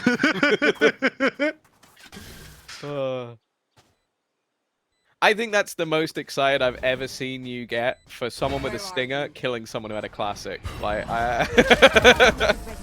yeah, as that initial swing, the fact that he had a classic left my mind completely. I was just kind of watching. I saw the like, fight and I was like, he's dead. He's dead. Yeah. I don't know what you expected to happen. No. To be honest, I just looked at what he was holding. It didn't look like a classic. It looked bigger in his hands. What can I say? I don't know. But So 7-7. Small hands. I didn't say that. It's just cold outside, but 7-7. I mean, this is a pretty good spot if you're that attacking side. You've got the momentum in your favor. You got the wind in your sails, and this is really where you want to be connecting some good damage. Sure, you're not going to win the round most likely with those weaker weapons. Maybe they can come through and put a dent in Team Flight's economy. Where is he going with this one? That mid push out of Reyna. I've got the chat open and just seeing Mopa. Everything looks bigger in Mitch's eyes. All right, okay. Just gonna be logging back into Twitch there to issue some bans. Give me 2 seconds. That's it. That's a good roast. I appreciate that one. Acre, again, trying to take some early space, but it's actually the CaramelGamer pushing all the way forward. This is the classic LSD spot from the previous round, but he's alive. And even more surprising. And has stuck around. This has to be something that's cleared. I saw the barrel. Yeah, just been spotted. That's a good try. You really can't expect more than one when you've been spotted like that. The problem is, these players, they've got a decent foothold if they can sneak through that revolving door. Instead, they're running into the laneway, the ranged fights with a sheriff and winning it. Jordy's coming back in to try and help out. Vandal fight is good. Scythe and LSD both have pistols and there's 10 seconds left. This should be done. It should be cemented without another man lost, and it will be. Only just about, but they've gotten away with a decent third. Yeah, it's doing a little bit of damage. Definitely some opportunities, and I will say some very aggressive play for the round that you have the rifles in, but it works out in the end, and, well, Jord's doing some decent work to basically try and close the majority of this round. If anything, you might have wanted to just leave 𝗧𝗲 to hold on to that pistol, but I think there was a rifle also down that far forward. Nonetheless, 8-7. Team Flight's just about in the lead, but this is where you expect the attackers to have that proper purchase and come in with a full bow.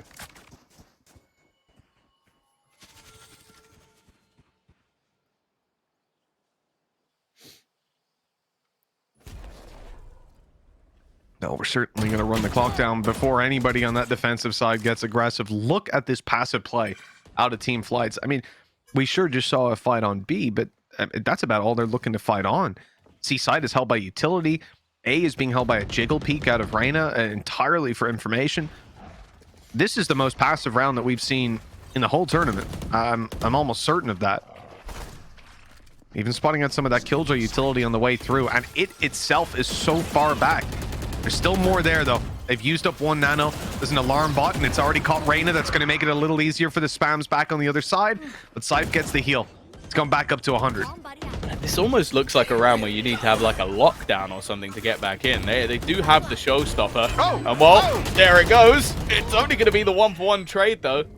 It does give them at least a little bit of extra space. karagii going to have to do everything and only manages the one. A good response from GGMediocre, and now it might start to call into question some of the economy of that defensive side. But yeah, I definitely think they're going to have to switch something up over on this C side of the map, because just giving up that much space and not really having a way back in, it is not something you can run every single round. Yeah, I can understand why they go for it, though. Your more passive approach, try to punish them with the utility on the way through. Probably they skirmish otherwhere in other places on the map first, but mainly because you've got that showstopper to fall back on to buy you that space. The shame it only gets the one, and you know, they're not able to bust into the space afterwards because there's so many different pieces of utility waiting for them there to slow them down. It's just well prepared defense. A sneaky attempt being made here by karagii. You got to appreciate the try, but that's about all it is. They're going to get the information where the remainder are. One of the interesting things, I saw Dan talking a little bit of smack about making it to the final, but that was for Marcus, of course.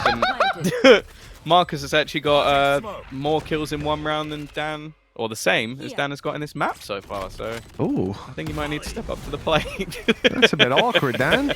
Should have picked the neon. That's SeePeeKay's 3rd kill of this one so far, of this map. Again, they had a phenomenal game previously. This time I had to catch someone's Seekers up close. Hey, Dan got to 7. Woo-woo! Yay! Up to 9. And in terms of rounds, GGMediocre, they're looking good.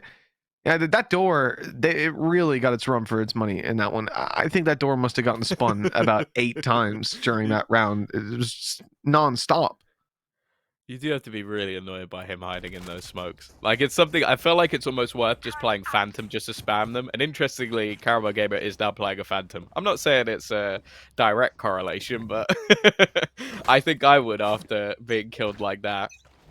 Purchase still a little bit shaky. Dan actually 5,000 credits in playing a Spectre.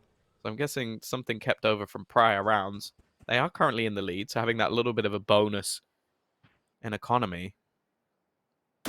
Well, is this going to spot out that push coming through? Smoke in. He's going to go for the paranoia, but, well, it seems like SeePeeKay back in the server, I've got has found the your opener trail. onto the site. Maybe he shouldn't have been lurking after all. I think he might even have been blinded as well. That was really impressive stuff. Karagii going to be under a lot of pressure.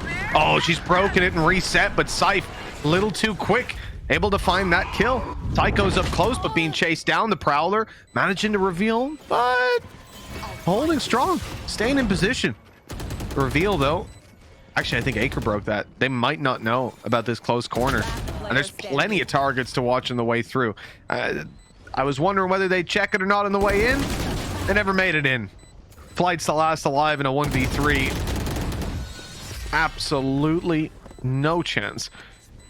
It's where does that put their economy, actually? A lot of those players were on like 0 credits or very close to going into the round. Are Team Flight's eco? I think they are. I think they're at least in trouble. And that's the thing. It has been very difficult for teams to sort of work out this defensive side thus far.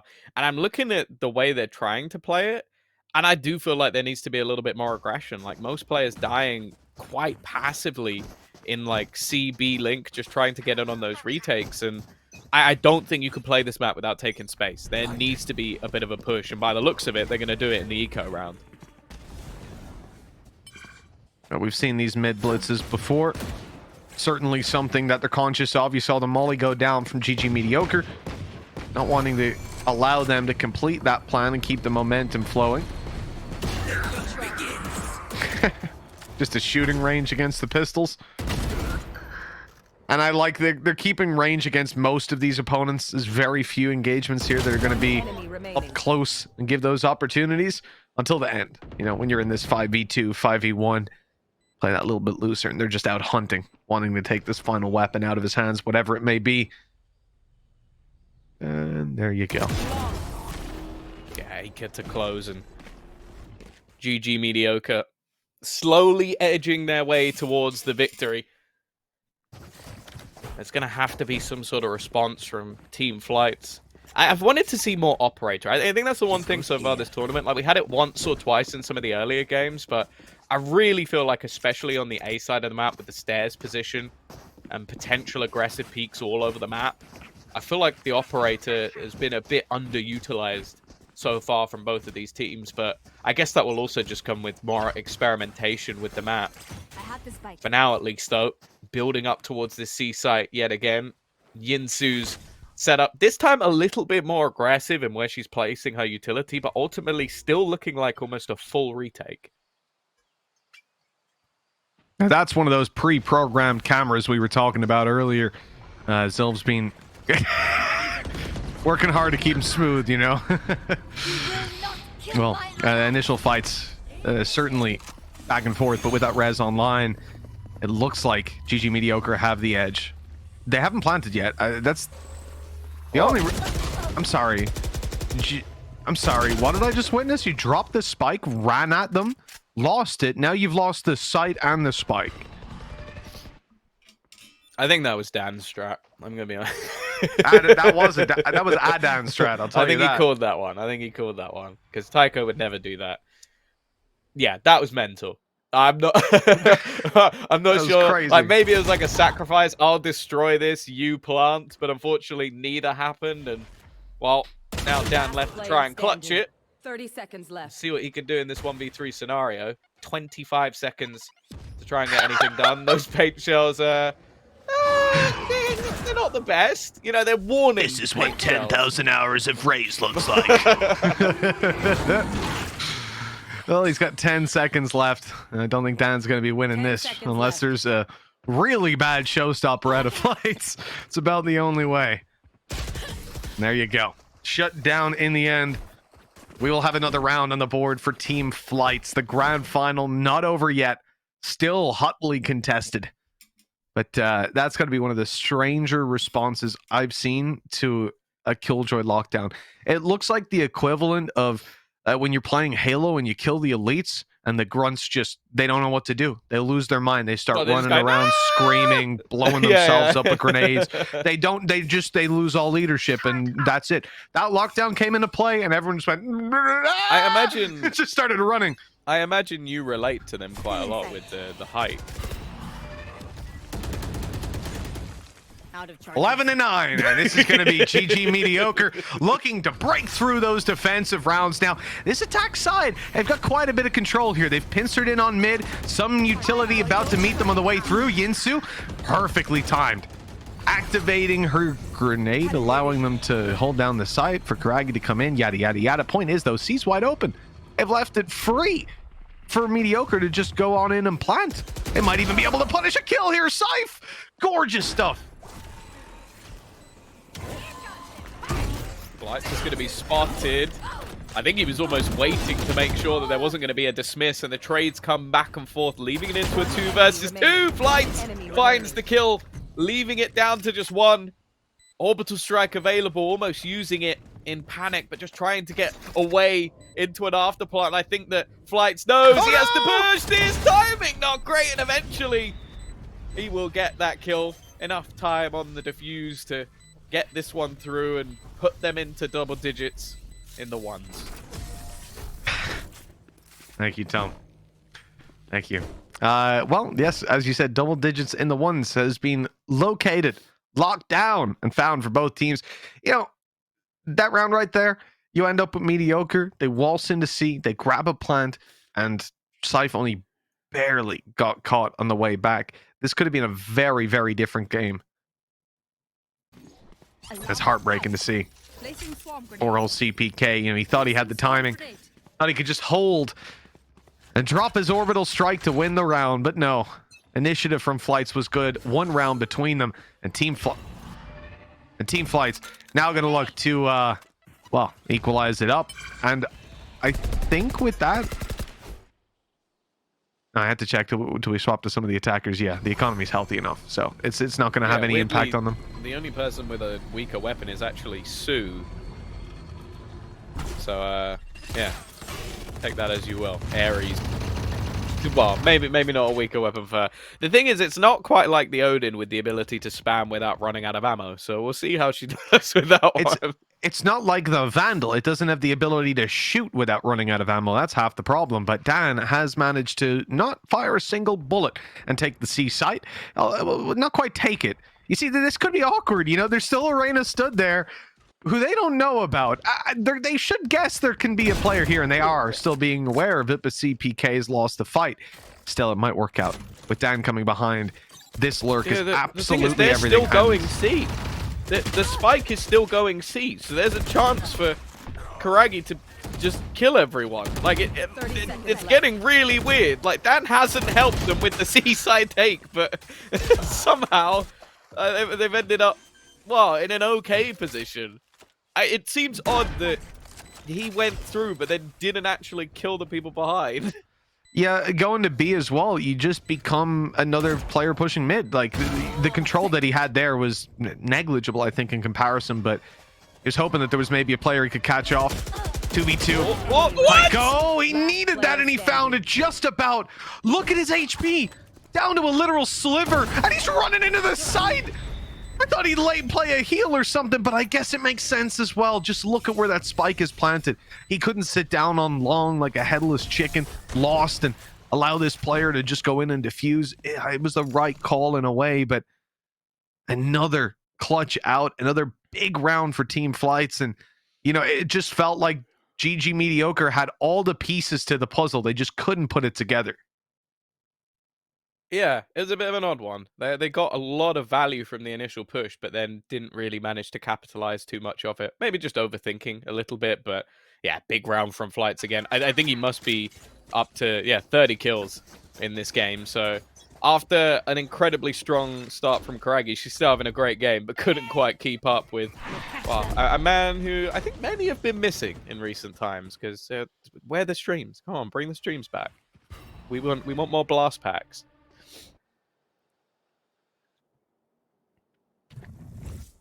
You can do it much more. Oh. I don't know if that was where that Lear was supposed to go, but it almost worked out perfectly. He'll take that for sure. The only problem is karagii's on 36 HP and they're a player down. This is definitely mediocre with the leg up, and Caramel not able to get the jump on them there. Could be in a little bit of trouble now as they start to close in. 𝗧𝗺, and he's doing just that, closing in on them. He might have seen Taiko go in there. They're watching it either way. That's a heal up for karagii. And the foothold to fight back in late. Look at the flank, though. Your Sky over on A site. Oh, just about to get around the corner. The blast back through. Just trying to catch up. It's just styling from Sky. A chance to ace this round. Dan looking to be greedy and will be punished for it. He didn't expect Yinsu Collins sitting in the back lines. And is she going to deny the ace? No. Sky, also known as GGMediocre, is going to close out this round in style. 12-11. A big one.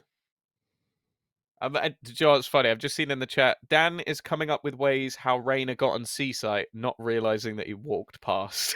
I love the fact that people are streaming as well, so you can hear their like, oh, there's no, it must have gone through. And it's just like, no, no, Dan. Oh, you just didn't clear your sight, my dude. We have got the receipts. Well, 12-11. This could be it. GGMediocre, the man himself, the namesake of the team, aced the previous round to put them on map and series point. Unhardened to BO1 to get both of those at once. And we are going to have a tough round to play out. You know, no showstopper for Team Flights to play with, and the team that's on the cusp of victory, Rez and Orbital Strike. In goes the Wolf. This time, Dan will be spotting that Reyna. karagii needs to find something to hold on to that site, but again, it's GGMediocre. 6 kills in a row now. As the first is found here, and he keeps on going. Not slowing down for a second. Flights will punish, though. Spike planted. Lockdown is going to force them to be a little bit more aggressive. Orbital Strike, however, should be able to counter it. Jord's in a horrible position. A bullet through that wall could do all the damage needed, but those ults have just been traded out. It keeps the advantage ticking in the favor of this attacking side. Oh, that's a disaster! The spray down coming out of the LMG. It almost gave it away, but they had more than enough bodies to cover. 13-11 as GGMediocre take their victory here, and it's a hard fought one at that. But 𝗧𝗲, or GGMediocre as he is known, wow, not much more can be said once you see that scoreboard. I mean, this guy had a life game here and now, and it was needed. Yeah, the fact it's almost a replica, you know. Flight's doing all of it can, but sometimes you just end up with people like Mitch. Well, Tom, I didn't see you playing in this tournament, and that's for good reason. I actually was gonna play in the tournament, but because you didn't sign up, I wasn't allowed to. So again, you know, I would have happily played away, but I don't think I don't think the people are ready for that level of skill just yet. We don't want to unbalance the teams. So didn't you literally lost last time you played, and you had Flights on your team? Yeah, I think there was 50 kills. Something with ping. I'm pretty sure I had a ping issue that day. Downloads, or you know how these latency and all these sort of things. There's a whole lot. Let's do it online sometime. Router, you know? That's my offer. Yeah. Have you tried Control-Shift-R? But Tom, look, it's been an absolute pleasure. We've managed to go through 4 maps of the new map. Just one map being covered. And Lotus, it's a lot of fun. I mean, and at least my opinion off the rip, right? It seems like nothing too over the top on it. And everything's controllable, balanceable. And the twisty doors, they're going to be fun to see. I think the main thing as well, though, is that I'm sitting here looking at a map and I'm like, I feel like there's a lot of options of what you can run on it. And that for me is always the most exciting thing. The reason maps like Breeze and Icebox kind of stop being fun is because you've seen the same thing repetitively. But I think there's plenty that different teams will be able to do here. Yeah, it definitely seems like looking at even just the layout of the map, you can come up with an excuse to play almost any agent at any position or at position on the map. So yeah, it'll definitely be interesting to see what these teams are going to be doing with Lotus. Well, not these teams specifically, but you know, other teams and actual teams. Jupi will probably be in there. I think Jupi's going to be one of the players that you want to keep an eye on, because I reckon her comeback is going to be fierce. Absolutely, and I wouldn't keep an eye out for LSD anytime soon. The Neon play, you know, it's got a lot to to be worked on there. But yeah, I think that's us about done, Tom. Been an absolute pleasure, my dude, getting through all these games, getting to see the new map with you. And thank you to all the people who competed as well, of course. An absolute pleasure getting to see them play. Tom, who was your standout player for the night? Oh, who was the standout player? I don't know. That one's a little bit of a difficult one. I did enjoy SeePeeKay and his lurk plays in one of the first game, but I think Marcus got a 6K. I can't not give it to Marcus. He got a 6K. There we go. I want you to know, I really didn't want to, but I'll give it to Marcus. I think he earned it with the 6K, even though he got eliminated from the tournament and only got 1 win. Good. That's I just wanted to get it on paper that Tom said Marcus did a good job. And at the end of the day, that's all we can hope for is Tom to get that little bit nicer day by day. We'll get a smile on that face eventually. We'll see. But for now, folks, GG's. Thank you so much for watching. It's been a whole lot of fun. It's been a pleasure to work with you again, Tom. Hopefully I'll see you sometime in the future. And of course, 𝗧𝗲 in the background doing all the observant text as well in production. It's been a pleasure. It's been smooth. We'll see you next time.